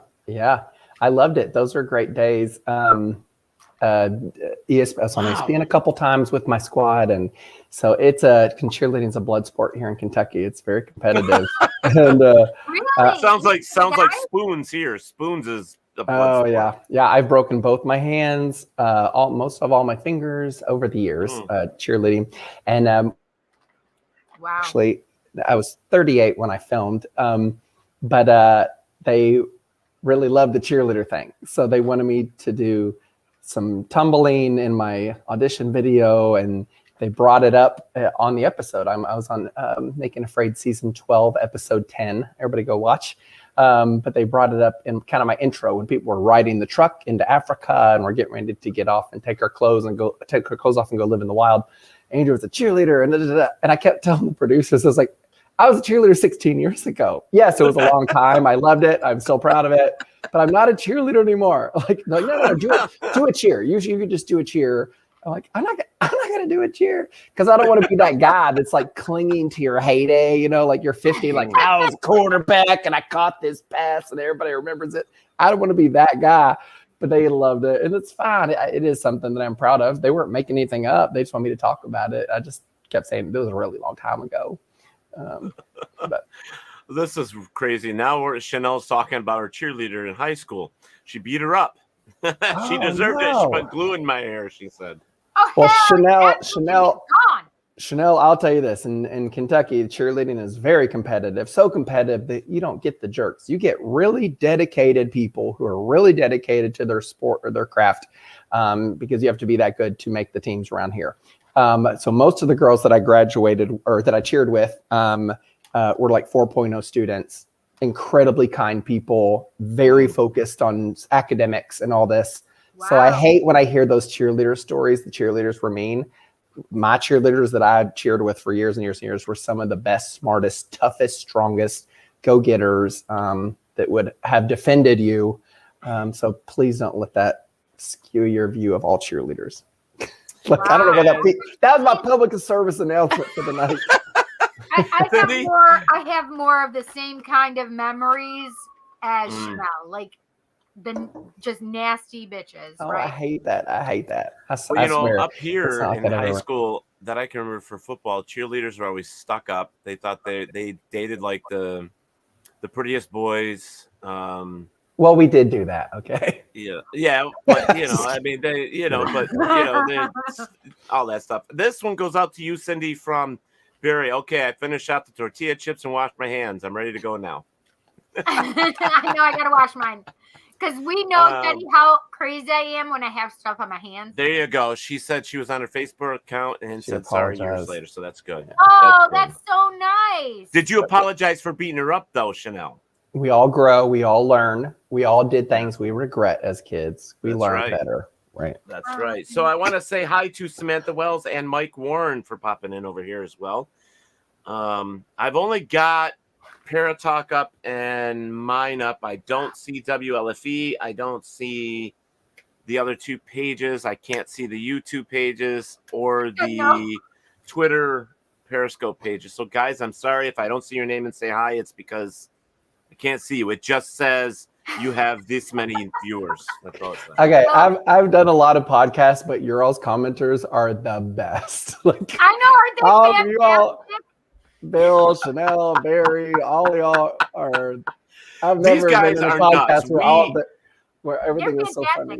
We have some of the best commentary from our guests. They are the 5.5 years we've been doing this, and they are dedicated as all hell. They are fantastic. Okay, So, we're going to talk about. I keep taking us. I feel like I'm the one taking us off topic. Like, I feel like I'm the one screwing up this interview. But no, it's between you and Cindy and me. Yeah, we're good. Because Cindy and I have ADD, so we're just like, I'm like a ping pong ball, just flying all over the place. All I could think of is that little dog that little dog that kind of bounces around there. You throw a ball. Want the ball? Want the ball? Want the ball? I'm a Jack Russell. Yeah, that's it. Jack Russell Terrier. All right. So going back to this is amazing. So you work full time in HIV testing and counseling in Dayton, Ohio. I did that. I worked in HIV for a nonprofit for about 15 years or so, an HIV organization out of Dayton, Ohio, and then Portland, Oregon. I lived in Portland, Oregon for about 8 years. I worked in program management, which was HIV prevention education. So just teaching people how to be healthy and protect themselves. But then at some point in kind of my nonprofit career, if you want to call it that, I moved into development, and that's what I'm still in, which is fundraising, grant writing, planning, fundraising events, all that kind of stuff. So now I'm kind of behind the scenes at the nonprofit I work at now, Arbor Youth, which is a homeless shelter for kids, and I love it. No, but that's really cool. I mean, because I'm reading this here. It's like you're a public speaker bringing attention to education for gay and lesbian youth. You appeared in the New York City Pride, and so on and so forth down the road. But what I want to get to now, because this is really interesting, I am an X-Men fan. And so are you, apparently. Yeah. And Kurt Wagner is your guy. He is. Nightcrawler was my favorite growing up. And, it's funny, like he was my favorite character. If you've seen any of the X-Men films or a Marvel kid, you know who Nightcrawler is for sure. He's blue. He looks like a devil, but his heart is good. And he was actually kind of a man of faith. He was the one X-Men who brought up God. And like, what does this mean? Read from the Bible, did the whole thing. Yeah. Yep. And as I grew up, and especially when I started writing my own published comic books, I looked at that character in a very different way. And I was like, no freaking wonder this character meant something to me as a gay kid growing up in a Southern Baptist household, that I related the most with this character who looked like a demon. He felt like an outcast, but he's like, I love everybody. I just want to belong. But he always felt like he was wrong and people treated him awfully because of the way he looked. So it made sense. Kind of looking back at the psyche of me as a kid, why would I have chosen this character out of all of them to love? And, it's amazing. It's amazing when you look back at that kind of stuff. As a kid growing up myself, loving the X-Men, I mean, everybody was into, I don't know. I think myself with the movies, like, I don't know. I'm not a comic book person, to be honest with you, Andrew. I've never been into comic books. Yeah. Me, it's always been movies. So like Wolverine, like everybody knows who Wolverine is, the Beast, who I thought was cool. But I don't have a favorite, to be honest with you. I love Charles, and Professor X, Professor X. I met him in real life. Patrick Stewart? God, I Oh, love James Patrick. McAvoy. I'm dying to meet Patrick Stewart. Oh Come my on. God, Patrick Stewart. There's two men that I want to meet in my lifetime. One is Patrick Stewart, and the other one is Sean Connery. I would love. They're both so sexy at this age. Oh. Yeah. Listen, I have loved Patrick Stewart since Star Trek: The Next Star Generation. Trek. That was awesome. Next Generation was the best. I grew up. I didn't watch any of the other Number series, 2. but I sure as hell watched Next Gen, and I know Next Gen really well. Yeah. So Picard has been fun. Yeah. But Will. Chanel loved Rogue and Gambit. Great characters for sure. They had a show about Gambit I thought was supposed to come out, but I never saw it. They were talking about They it. talked about him getting a spin-off movie, but then the whole Fox X-Men thing, Fox ended up selling them back to Marvel, Disney. Okay, this apple pie must have been spiked. Cindy's getting naked all of a sudden.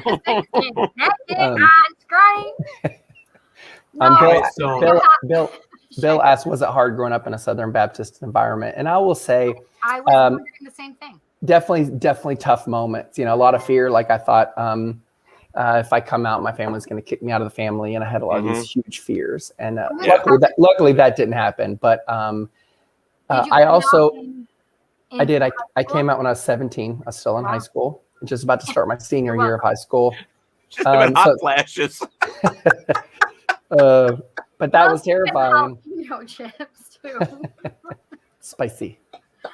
But I think growing up Southern Baptist and being a gay man also helped me to really despise stereotypes. I've met some of the greatest people in the world that are Southern Baptist and would die for anyone, whether you're gay or straight, it doesn't matter. They would give you the shirt off their back, give you anything without judgment, and love you no matter what. And at the same token, I've met LGBT people who are the most incredible people I've ever met, whether they're atheist or anything.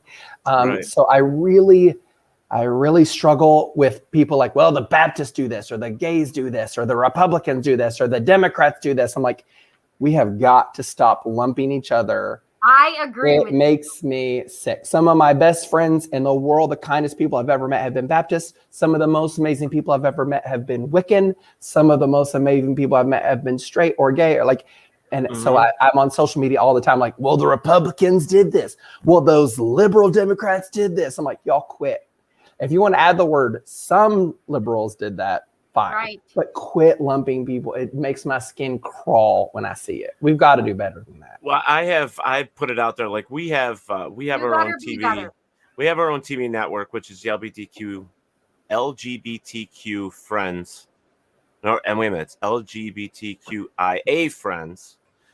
We have our own network with all the shows over there, and they're constantly fighting that stuff. And me also being a gay man, it's tough. And now I live in New York, and this is where I was raised. So people are always saying, hey, you lived in New York where it was acceptable and blah, blah, blah. You think that. But when I was a young kid and walked up to the store, I got beat up, got a brick in my head and everything else. 5 guys kicking me while I was on the ground. Don't assume that, it's not that way. But I'm thankful that things have changed today.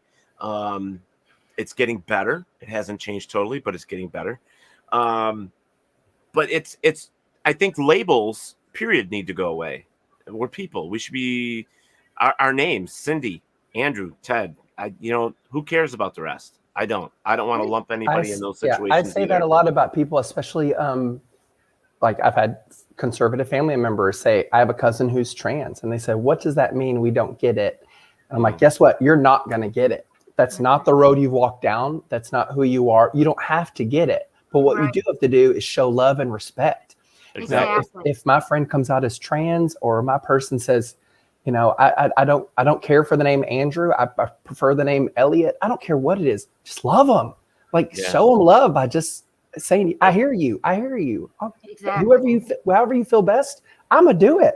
If you want to be called Superman, Ted, I'm going to call you Superman. I don't care. That's up to you. And I'm going to support you in that, but everybody wants to fight it. Well, you weren't born that way. It doesn't matter. You don't have to get it. It's not about you. Exactly. Show love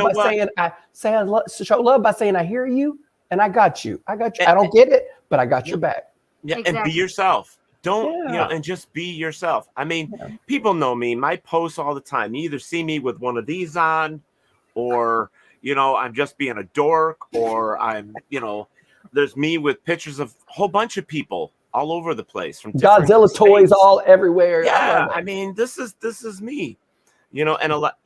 People go, oh, I didn't know you were gay. It's like a lot of people don't, and that's because I don't. That doesn't matter to me. Bob, Cindy, you know what I mean? That's what matters to me. Yeah. I didn't mean to call you Bob. I wasn't saying you. I was just using the name. So, what's this? Shit, Andrew just told Teddy's identity. Well, thanks. Superman. I think he's talking about Superman. I called you Superman. Sorry, I outed your secret. I do now. Now everybody knows who Superman is. No, damn it. And it's not Lois Lane. Trust me. She was a whore. It's Louis. Anyways. So, were you a fan Louis Lane is hot, by the way. Were you a fan of Superman, Spider-Man, and all those guys? Me? Yeah, for sure. Yeah. Me and I have a lot of my friends are big comic book nerds like I am. My publisher, he's a DC guy, 100%. He is Batgirl is his favorite. And so when we would hang out with some of our friends, we had our assigned DC characters, our favorites. So I would wear my Superman shirt. He'd wear his Batgirl shirt. Our friend Mark would wear Green Lantern. And so all of our friends had our DC characters, but we're like, oh, it's a Marvel night. I'm always Captain America and Marvel. And he would be, Iron Man, and our friend would be whoever. So no, if I were a DC guy, Superman would be my dude for sure. Yeah. See, I liked Supergirl. I don't know why, but I enjoyed Supergirl. But here's one that Cindy enjoyed, and it has nothing to do with that. But the Swamp Thing. I missed the Swamp Thing. The Swamp Thing was awesome. I was in love with him. I don't know if you guys remember the movie from the 80s, Swamp Thing, but my God, I was in love with him. There was a newer show as well on CW, I think. I don't know that it lasted more than a season. But in the comic books, he's still around. He's in Justice League Dark, which is kind of like the dark characters. He's still around for sure. Well, I remember it with what's her name? I can't think of her name right now. What? Chanel. He's a drag superhero. I love men in drag too. Come on. No, come I'm trying on. to think, is there a drag superhero? I remember we had an amateur drag. I don't know. And I think there is. And this boy was dressed up as a girl, and he was wearing a kilt, and he was just the cutest thing. I won't say anything, but maybe I had fun with him later on. But what does that mean, Cindy? You went on a hike? We totally went hiking. Went to the mall? Oh, that was terrible, Bill. Drag was Robin. Hey, Little Bit. I don't see Little Bit. Oh, there she is. Yeah, hey, she's like, Ted. Ted. I didn't see this. She always tries to get my attention, and I can say hi to her, and she's still like, Ted. So, whatever. So, we're talking about so many different things, and we, one of the things that, for me, that's important about this interview was just making sure that you got everything out that you wanted to talk about, because this is about you, And so if there's anything, I want to give you the floor. If there's anything you want to bring up, anything you want to talk about, let's do it now, Well, I will say that since we talk about, all the fun stuff of paranormal and cryptids and all this, one thing that I have TikTok, I'm on TikTok, and it's at Andrew Shayde. I'm on at Andrew Shayde on TikTok. Find me and follow and friend me. But I don't watch it for the dances. I don't watch it for beautiful people. I search unexplained TikTok, cryptid TikTok, Bigfoot TikTok. It's you can search these hashtags, hashtags UFO TikTok. So at night, when I'm in bed, I'm oh, it's 9:30. I'm gonna go to bed early. I'm gonna get up early, go to the gym. But I'm in bed watching videos of the unexplained creatures in the woods And I'm like, fuck. And then like 3 hours later, it's midnight. And I'm like, dang it. And I've been watching like ghost videos on TikTok for 3 straight hours. I'm like, ah. And if you haven't looked these things up on TikTok, don't start because you'll never stop. Like you. Yeah, I gotta see one more. I gotta see one more. Just one more. Okay. Is this you? Yeah. Okay. Yeah. And Chanel likes my clock. Thank you. It is my little windmill clock over here. Yeah. TikTok has always been hard for me. TikTok, get out of the goofy, they do like the dances and all that. Mm-hmm. I hate it. I don't care. But there's some cool stuff. I've seen some UFO videos on there. I'm like, whoa. Like that is really? Yeah. Oh, yeah. Think about it. If someone films something on their phone, whether you're talking about Bigfoot, UFO, if someone films something on their phone, which all of us have a camera in our pocket at all times nowadays, which is great for things like this. Mm-hmm. But they'll film, I just saw this weird light outside of my backyard just now. Where's it going to go? It's going to go straight to Instagram or TikTok. And you can see these things almost in real time nowadays, which is really a first in the last few years for us to be able to see these encounters or these sightings. And so that's why I think TikTok has some cool stuff. If you can get past all the goofy fluff, I shouldn't say that. I'm not dogging at people that love the dances. That's fun. Like, have fun on TikTok. But I found what I liked on TikTok. And it's I'm going to have to look for them now. The darker side or the unexplained side. And I love it. I need to go find that. Yeah, that would be fun. The bad part about it is I'll be doing that tonight. I know. After WWE. I'm in bed in the darkness, just my little phone light on my eyes, and I'm like scrolling past, and it's like, so-and-so in London sees a creepy figure in their bedroom, and they're filming from their bed. You can see something in the window, and and then you scroll to the next one, and then I can't sleep for an hour because I'm freaked out. Jansen. Oh. Come here, Jansen. All right. Barry Mars says this happened to me when I listened to King Crimson on my phone while laying in bed when I should be sleeping instead of the next day. For the next day. No. I want to say something that Bill said on here. Kato was a better Robin. Fight me. Okay. My son is X-rated potty mouth right now. That's usually me. Okay, so listen, Jansen. Bill Davis says Kato was a better Robin. Fight me. Who? Kato was a better Robin. Fight me. Kato who? Kato. I don't know. That Robin is so fucking irrelevant. I don't even know his name. Suck my dick. Whoa. So back to comic books. So Bigfoot. God, it's live. I can't bleep it either. Bleep. You can't bleep Jansen. He's much like me. Oh wait, he's an Aries, just like me. Chanel loves serial killer documentaries. I do too. I like documentaries. Come over here and say hi to everybody. Sorry, I didn't make your graduation party, mister. Hang on, he's coming, Teddy. What'd you say, Teddy? I said, sorry, I didn't make your graduation party. Pop down here. Oh, you're all good, my man. Don't forgive him very easily. You make him make it up to you for not being there. He should have been there for you. He should have been there. That'll be $200 PayPal, please. See, smart. That's a smart kid. We bonded. I thought you were a good kid. Now I don't know who the hell you are. So I'm an asshole. I'm my mother's son. What? That's true. You're wow. Right. Bill Davis also says Green Hornet had Bruce Lee as his sidekick. Green Hornet. Chanel said I wanted to meet Ted Bundy. Ted Bundy. Oh my God. No, you don't want to meet. I wanted to meet Ted Bundy too. By the way, really? No, that's y'all nuts. quit that. We can watch the documentaries. We don't want to hang out with them. Y'all stop. Chanel, quit it. That's like Chanel, you are comment grounded. You gotta be quiet for 2 minutes. So Andrew, Cindy and I had talked about this like a year ago. We want to go over to England and go through where Jack the Ripper, the whole thing. Oh my! You guys, seriously, literally, I just remember when I last fall I flew into Manchester because of COVID, and I went up to Lake District because there's no one up there. I was supposed to go into London, and I had a Jack the Ripper tour schedule planned. I swear on the whatever's important. I swear on that. That was real. I literally went to London, and I have a friend that's British that lives there, and he's like, we're going to do this thing and this thing. Is that I don't give a shit about the Queen. I don't care about the Tower of whatever, the big old clock.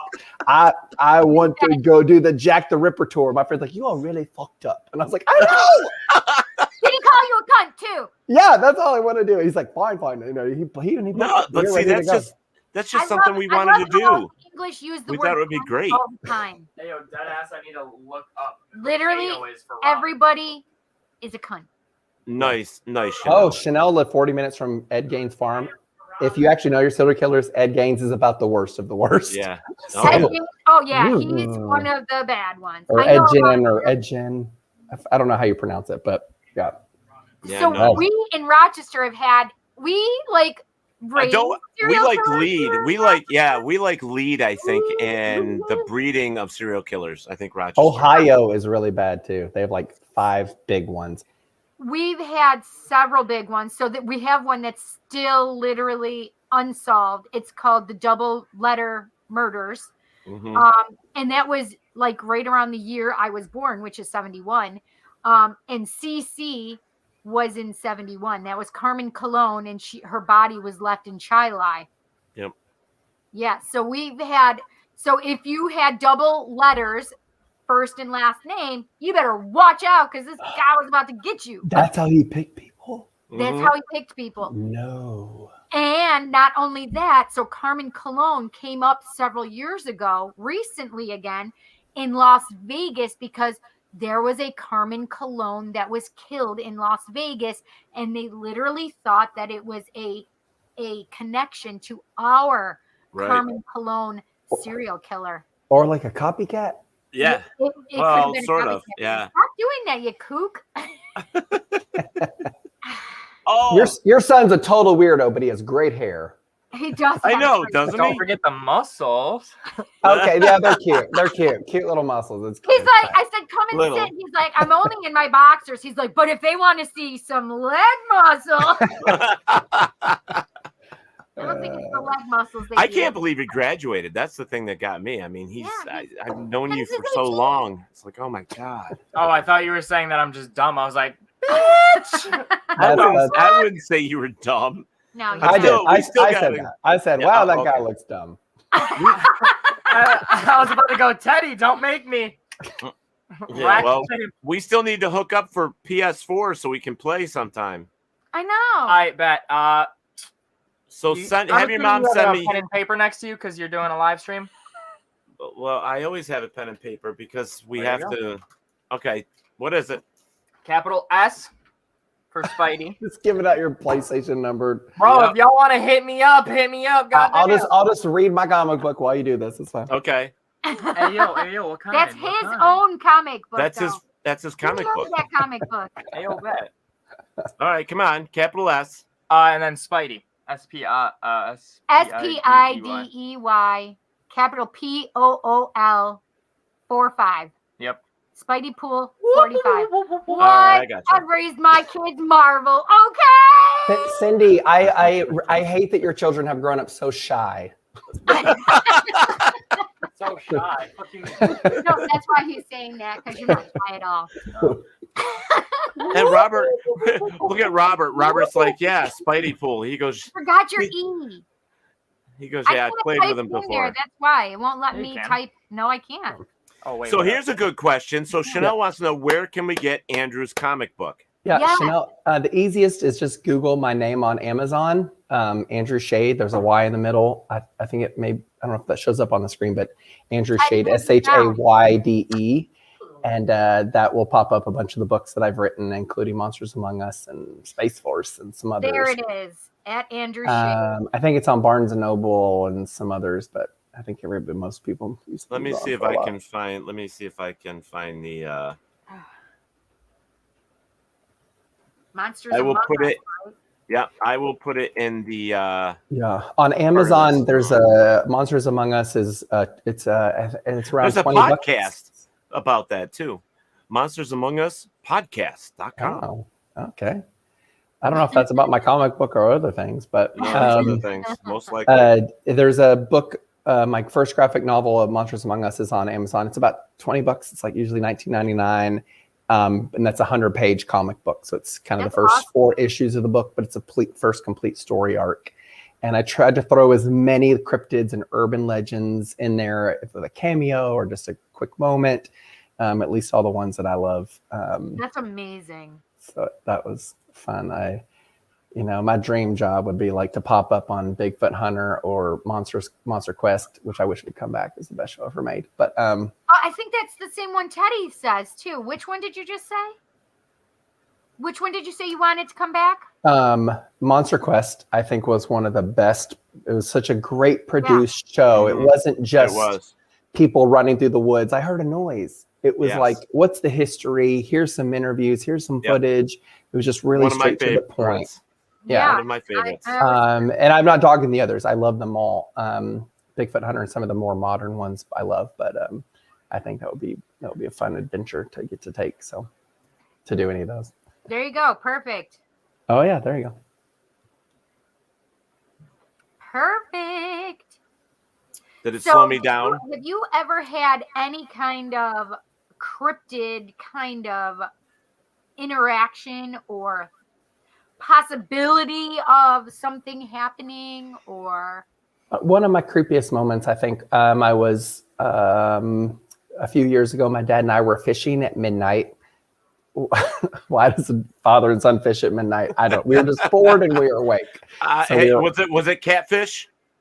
Mostly bluegill was what we were catching at the time. But we were at this little A-frame cabin out in the middle of nowhere. We call it a holler in Kentucky. This little place between 2 mountains. Yeah. It was just he and I out there, and I love going out there. That's where we like turkey hunt or just go shoot guns for fun and fish at midnight. And we were fishing at like midnight, pitch black out there, nothing but the moonlight and us, just kind of talking and laughing. We didn't care about catching fish, just kind of like fun hangout time. And I heard a noise from the woods that I have never heard before. And it made my skin crawl, my hair stand up. I've heard a lot of weird noises. If you hear a deer during mating season, you'll think it's a monster because it sounds unlike any deer you've ever heard. Sometimes animals have these really unique noises only during specific circumstances. But we heard something that neither him or I, who had spent a lot of time in the woods, had never heard before. Really? And my dad and I are like the morons in a horror movie who hear a noise and like, well, I'm gonna go investigate that. Like, we totally did that in the woods in the dark. We were like, let's go find out what that was. And I look back like, I'm literally the stupidest person I know. I think I literally am so dumb. If I'm in a horror movie, I will die first because I'm the one that's like, I heard a noise in my house at night. I got to go investigate. I am that same exact way. Because I want to know what it is. Like, I don't want to like be in bed and it come in and get me. Like, I want to go. Right. I feel like I have like a fighting chance if I go find it first. And so when is your birthday? I need to know this now. June 15th. I'm a Gemini. Oh, interesting. Okay. So I was like, well, we're going to go find it. My dad was the same way. He's like, okay, yeah, let's go. So like we're walking down this trail in the pitch dark, like 2 stupid morons. And I was like, you know what? I want to be armed. So I pick up 2 rocks. And I was like, okay, all right. I got 2 rocks. All of a sudden I felt badass because I got 2 rocks in my hand. And I was like, Dad, I'm good. I got some rocks. And he had 2 guns in his hands. He's like, okay, I guess I'll put these away. Because I had rocks. He was like, fine. If you got rocks, you smart ass, I'll put my guns away. It's like, oh, no, keep those out. Keep those out. And so we walked a little while in the moonlight through the woods trying to find this terrible, it's almost to sound like a woman screaming, which could have been a panther or a bobcat, which is probably more likely a bobcat. But at the time, we just had no idea. And I'm surprised I've survived this long, honestly. Wow. That's a terrifying thought. So one of the other Naked and Afraid guys told us his cryptid, and it's the reason that he also loves Bigfoot. Trent. Yeah. Yes. He was camping in a tent, and I think it came in and kind of almost set on him, right? It did. It laid down on top of him. He told us that his mom flipped on a light. And it didn't want to be seen, so it laid down on top of him, and he said he couldn't move, and it smelled, and it was heavy as shit. Yeah. Oh, yeah. He tells us that story every year he comes up. That's scary. It's super scary. Yeah. Oh, Barry has a question. Well, the funny part is Jansen had a question. I muted it, and he's like, ask Andrew if he illustrates. And I said, I already did. And the answer is no. Yeah, I know. I wish I had that talent. I just don't. I've tried. I'm just not. I can make up the story. I have that brain that makes up the adventure, but I can't put it to paper well enough. You can hear a Robert, stiletto break. A stiletto break. What does that mean? Like I don't know. That'd be a horror movie. A bunch of drag queens in the woods. There you go. That would be a horror movie. A horror movie. I would watch the crap. I'm going to write the script, honestly. I would watch the crap out of that. Who would want to watch that? Okay. Barry asked, have you had any thought of doing any film work on cryptids where you would create your own documentary on the subject? I would love it. I think people that are great on shows like kind of the Bigfoot hunter shows or Monster Quest, I feel like the best people out there, if you get the people that love it, they're interested in it, and they're not necessarily like believers. Like I'm going to prove it, but they're open. Ben? Isn't Ben? He's a super tall guy, and I think the best people on those series are the people that are just open to it. They're not trying to force it. They're not trying to. I heard a noise, so that's probably Bigfoot. Because then it gets so hokey after episode after episode. Just the people that are open to the facts, they want to ask questions, and then they want to learn more. And I feel like that's what those shows need. I feel like Monster Quest did a great job at that. Some of these other shows do a great job. And so I would want people on those shows that just like, I think this is a possibility. Like, let's go see. But they don't force corny fake moments. Oh my God, Robert, I can't even with you. At first he was afraid. He was petrified. There was always one person in heels that trips. That's true. Oh my God, that's so true. That's Dragon true. Afraid. Dragon Afraid. That Bigfoot stole my makeup. That would be a fun show. Oh my God. So the question, did we get the Barry Mart's question? Wait, who's asking for a reading? Yeah, somebody up above. Barry Mars says, question, Andrew, have you thought of doing any film work on cryptids where you would create your own documentary on the subject?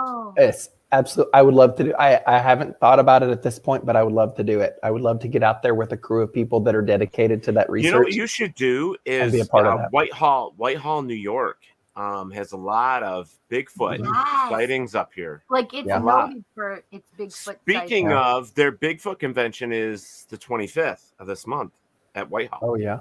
Huh. Yeah, I would love it. I'd be out there in a heartbeat. It just takes, the right people, the right crew to make it happen. But I would love to be a part of that, either being out there or just kind of I wonder, Teddy, being the voice on the subject. Do they for their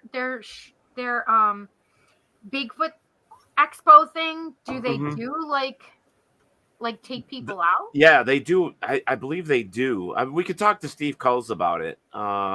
Steve would know, or Mike Ann from Where's My Sage. But because his is Tactical Bigfoot. So yeah, he would. Barry. That's Hull. You'll have to Google Whitehall, New York. Hull.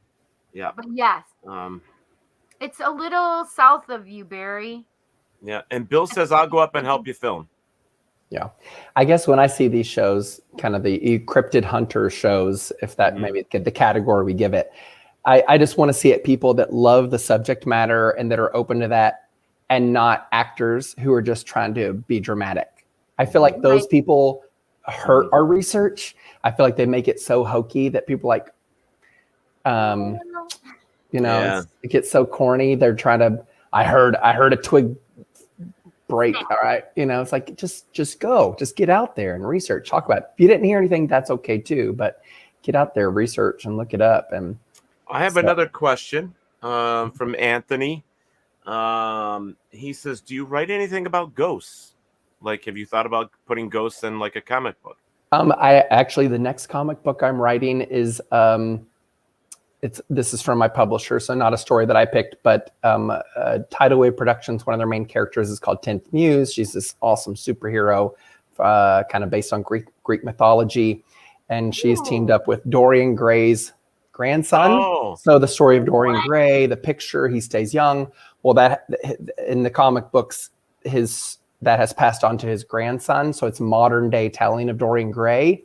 So here's this superhero character, and she's going to team up with Dorian Gray. I'm about to write that book, and that is very much based on kind of ghosts and this storyline, demonology or demons. And this book that I want to write is going to be kind of a comic book, almost Exorcist-like, very like possession, scary in that way.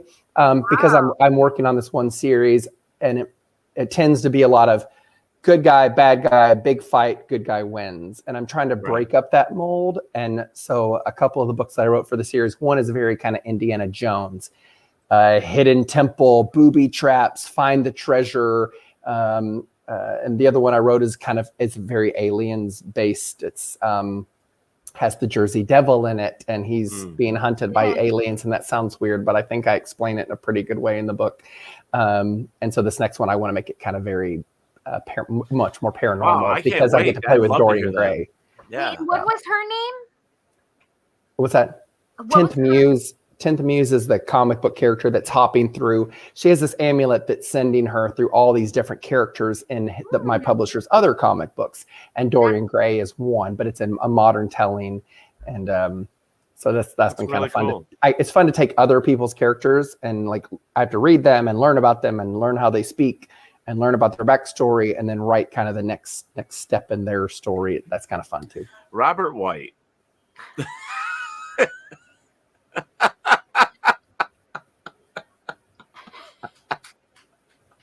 Maybe, done in by the Grecian goddess. There you go. Yeah, that's true.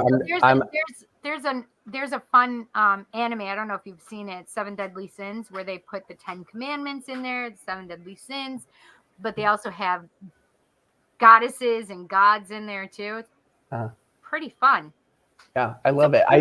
When I read a comic book, I wanted to have weight. I wanted to feel like whatever happens at the end is severe, and there's repercussions. And I think that's what Game of Thrones did really well. And I think that's why that show became so popular. It wasn't that it was medieval, it wasn't that there was dragons.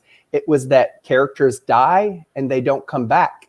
And characters that were important are gone. And I feel like that's why we loved it, because we didn't know what was going to happen. We've for comic books or film or all of us writers, we've always followed this formula. Right. Good guy starts to win, then he loses, but then he wins and everybody's happy. Or a romance. Every romance has the same formula. Did you know this? Boy meets girl, boy loses girl, boy gets girl back. It's literally the same formula over and over and over. If you think of almost every film, it's that formula. So I want to write comic books that aren't that formula, that have that Game of Thrones stake to it. And I told my publisher, I said, if one of my characters die, they're done. They're not coming back. There's not an alternate universe. There's no time travel. They're done. And I feel like that makes your audience more invested, because they want to know, like, they know that this is serious.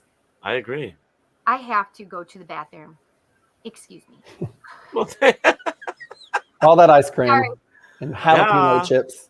Right. I feel like I'm going to puke right now, to be honest. My body can't handle it. That's cool, Bill. That's very cool. Action figures, that's cool. He's 3D printing the nativity scene with swords and clubs. I love that. And then the what if guy got a TV series. Yeah, it's true. Potty time, Cindy. I was going to say this, guys. We didn't really talk about the Parafest. We're going to throw it up here at the end. And Andrew has decided he's going to be joining us. Yeah. It's going to be awesome. So you will see Andrew, Melanie Roshauer, Trent Nielsen. Today, Chance Davis finally said yes, he is coming. And now we're waiting to hear from Jeremy McCaw. And, we're the best of the best on Naked and Afraid. That's right. So I'm not. They are. I literally just they're all stars, and I'm like a baby Naked and Afraid. I just lumped myself in with them. Baby Naked and Afraid. So if you know the show, I'm not on their level, but I just lumped myself in with them. So just go. But you know what? It's a lot of fun with them. If any of you were there 2 years ago when they were up, Trent and Chance both got into a serious dart competition with some of the people at the place that we go and have dinner at afterwards and drinks. And that was a lot of fun. In fact, they're waiting to go back and do this competition again. So we'll see what happens. It'll be a lot And me of and fun. Melanie will just sit back and make fun of them while they play the whole Oh, time. yeah. That's the Melanie walks around and does her Russian accent and makes people laugh. And she is a tough one. Oh my goodness, that woman is tough. Yeah. You know, so she's definitely. Chanel says, I want to set up a booth for my rocks and crystals, Ted. Bring it on. That'd be Go cool. over to. In fact, I will put up the thing. If you want to check it out, it's the rochesterparafest.org. You can go right over there. Now that we have confirmation from Mr. Andrew, we will be getting his post up there as well, and his little bio is not little, but his bio and all that stuff up there as well. And get him. You look so much different than your picture from Naked and Afraid.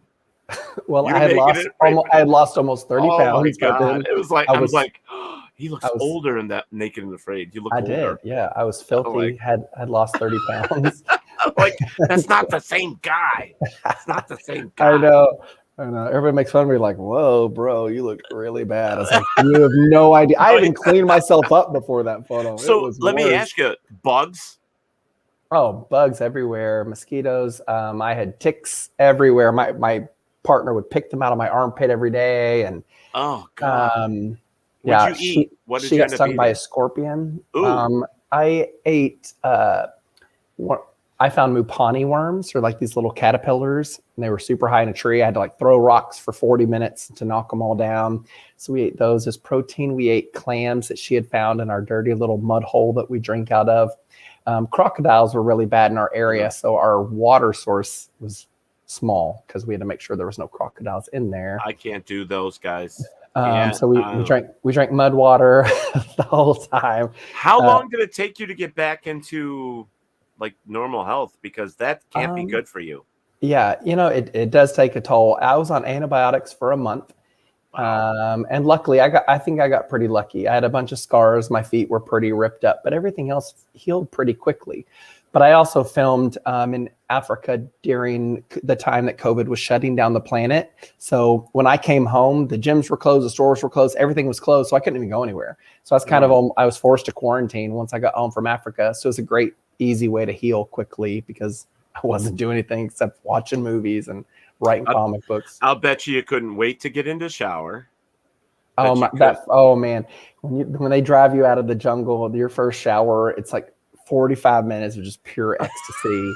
You're just like, and I found dirt in my ears for about 2 weeks after getting home.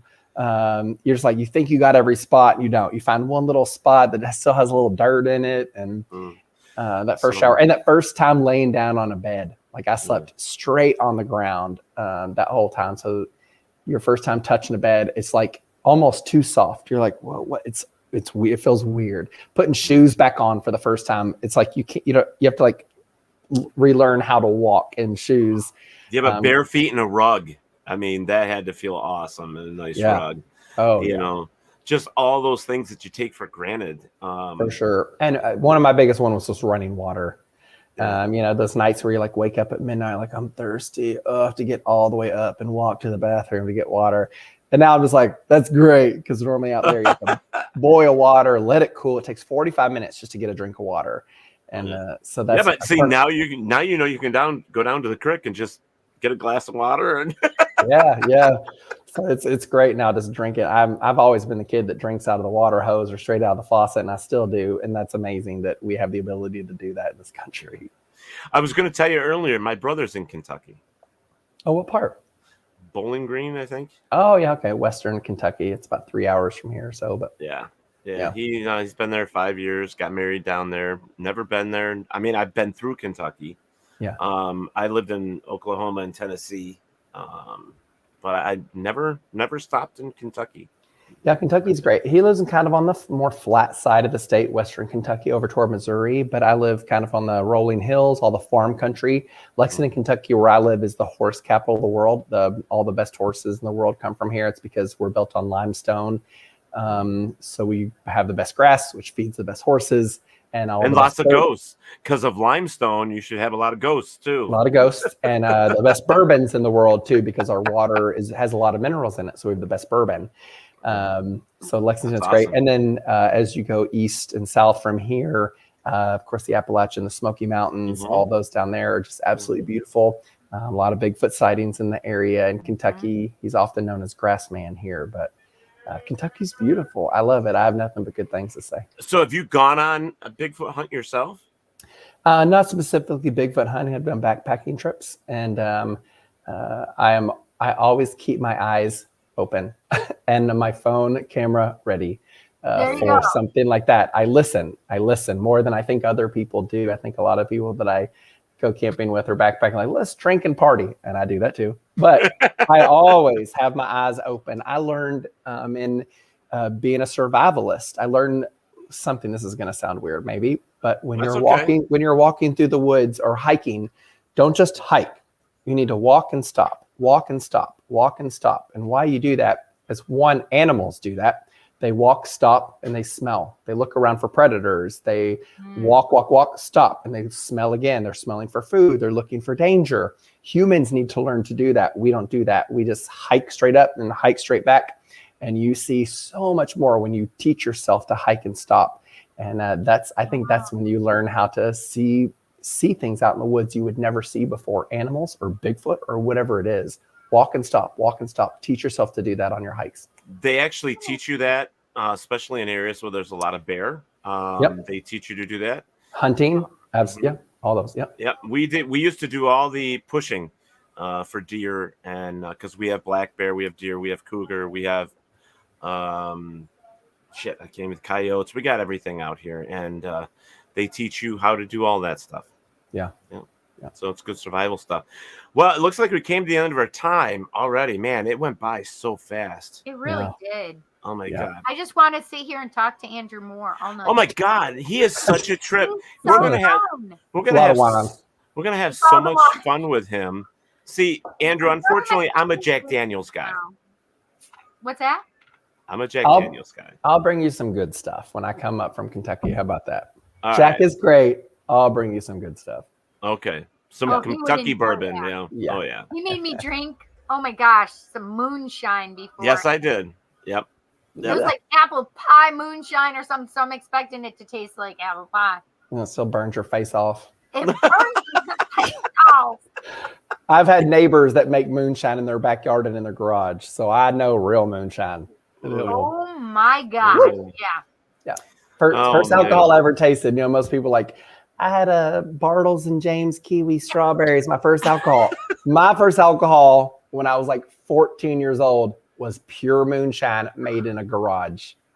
And I was like, I don't understand why anyone drinks this. It was terrible. Until I had a buzz 20 minutes later. Now I was like, now I know why everybody drinks this. So did your parents know that you Yes, my Southern Baptist dad was with me, but he didn't drink at all. My whole family never drank. I certainly never drank in front of my dad.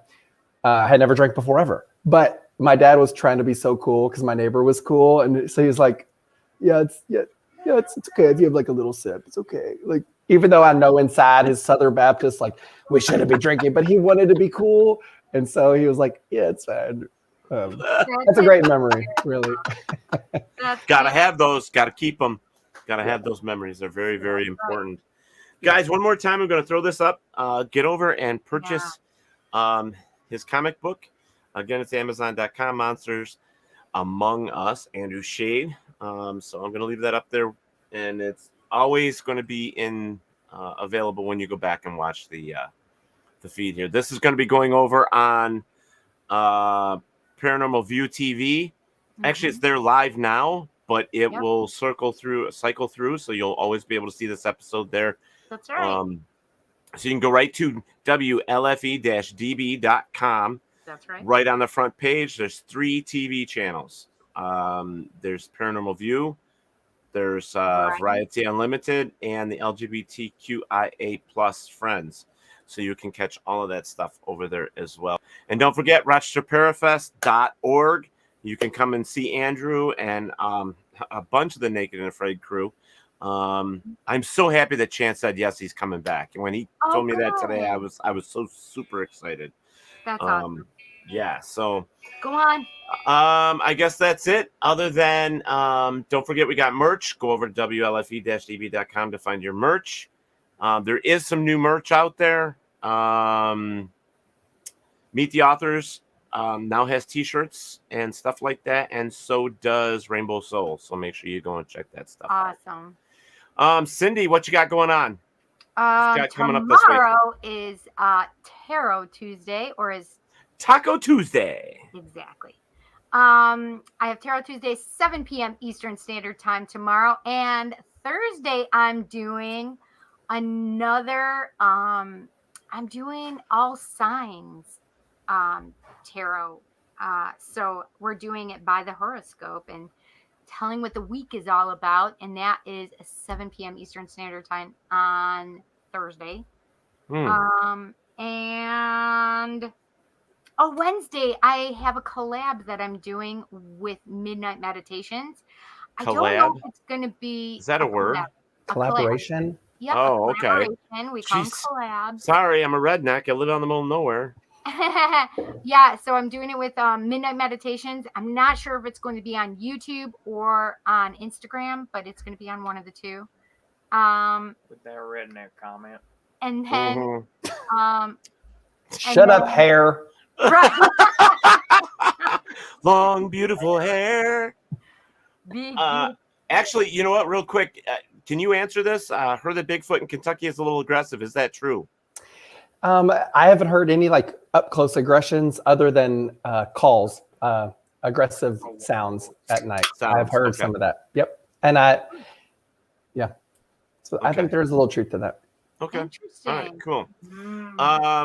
Let's see. On my end, if you got everything done, Cindy, I wanted to say thank you to everybody that showed up for the band's performance on Saturday. We were down in Portageville, New York at Letchworth Pines, and it was amazing. It was a great show. Thank you so much for coming out and supporting me and the guys. It was fantastic. Yeah. We performed. It was fantastic. Had a great time. Except my bass player got stung on the top of the head because where the doorway was, there was a nest of bees and nobody knew it. Oh no! Yeah, that was the only bad part about it. But it was a lot of fun. Thank you everybody that came out and supported us for that. We are looking to book another show near Rochester soon, hopefully before the end of the year. That's awesome. It's so weird. We both had somebody near us having something with their head. My brother split his head open. Oh my God. That's crazy. Well, you know, when Andrew first got on here, he was saying, oh my God, Monday's been crazy. He was having problems today too. Like I broke a light. You broke your camera. Yeah. Oh, wow. Yeah. So other than that, for me, for the rest of the week, you guys know where I am. I am going to be working my butt off. But tonight I have one major thing that I'm going to do. Well, two major things now. I'm going to watch my WWE that I'm missing and watch my wrestling. And then I am going to go to TikTok and look at some stuff that Andrew was talking about. Told you. So, yeah, it's all Andrew's fault. So go to TikTok, search unexplained. And that will get the ball rolling. Yeah. And Anthony Seminella said he will be at Parafest as well. So we will get that out. I will get you your little thing made up for the Parafest, get it sent to you. Oh, I was going to ask you, so you're going to have some of your stuff to sell, your books and stuff like that? Yeah, I'm going to bring probably this one, which is the 100-page Monsters Among Us complete story starring Bigfoot. Good, because I want one. Yeah. That would be awesome. Fun. I can't wait to meet you IRL. Yeah, and just so you know, Andrew, we're all huggers. We're all big huggers. I'm a hug, like you're like, Andrew, get your hand off my butt. I'm like, oh, sorry. No, it just kind of naturally goes. Oh, and that's for Ted and Cindy. Like I was like, I gotta do this. Sitting out. Cindy did this to me, and since Andrew is gay as well, ask him your question about ask him the question because it's not true. It is not true. I'm telling you. Okay, Andrew, I need to know. Do you like boobs or no boobs? I do like boobs. Oh my God. I do love boobs. Terrible. I told Terrible. you, all my gay friends love my boobs, and they're like, she's like, let me just motorboat you. I'm like, it's fine, just go ahead, it's all right. No, she thought there was something wrong with me because I've never been. He's like, ew, and I'm like, there's something wrong with you. Definitely like boobs. I've never been into boobs. My friends always tease me. All my Hollywood crushes are all women, so I'm like, I don't know what that means. Charlize Theron, Angelina Jolie, but it's also all women who can. Jolie is mine. All my Hollywood crushes are women that can kick my ass. So I don't know. I don't know what that means. Oh, one more question before we get out of here. Did you like the whole Underworld series? I did. Oh Kate my Beckinsale. God. No. Oh my God. I mean, to be. She's one of my Hollywood crushes. Yes, she's one of mine, and I'm like, if I was ever going to be with a woman, that would be the woman. Wait, who are we talking about? Kate Beckinsale. Underworld. Oh yes, Kate. Yes. Oh my God. Well, no, when it's her and the Wolfman in the series, he ends up dying. He doesn't come back for the last couple, but I was like, it should be me and her and him. Yes. Yeah. Yes. Because when she jumped off that building in the very first scene, when she jumped and landed, there was something so sexy about that. I don't know what it was. Maybe it was the leather. I think, you know what? Where's Chanel? Like she said, she's the movie trivia person. We should look up who was the first superhero land, right? Like I think maybe she was the first, like, boom, where she landed on her knee and it was sexy. And they made fun of it in the recent Black Widow movie, like her that pose. Yeah. Who, but the concrete broke too when she landed. Yeah, if we looked up the time, who was the first sexy superhero land? I'm wondering. I would say it's Kate Beckinsale in the first Underworld. I would say that too. Interesting. All right, guys, we got to get the hell out of here. Yeah. Sorry. Oh no, it's okay. We don't have a show on after us tonight, so we're good to go. But guys, Dom's show is returning shortly. I guess within the next month. So his show is returning. We have some new shows coming as well, so make sure you check out those. We have a new one called Southern Fried Paranormal coming to the network. I can't remember where he said he's from, but he's down near Andrew, somewhere down there. You need a local correspondent to go anywhere and investigate. There you go. So, all right. Well, we'll see you guys soon. Cindy, you know what time it is, right? I do. Teddy, I need to talk to you afterwards. Go ahead. Fine. All right. So, folks, wherever there is darkness, there's always a light.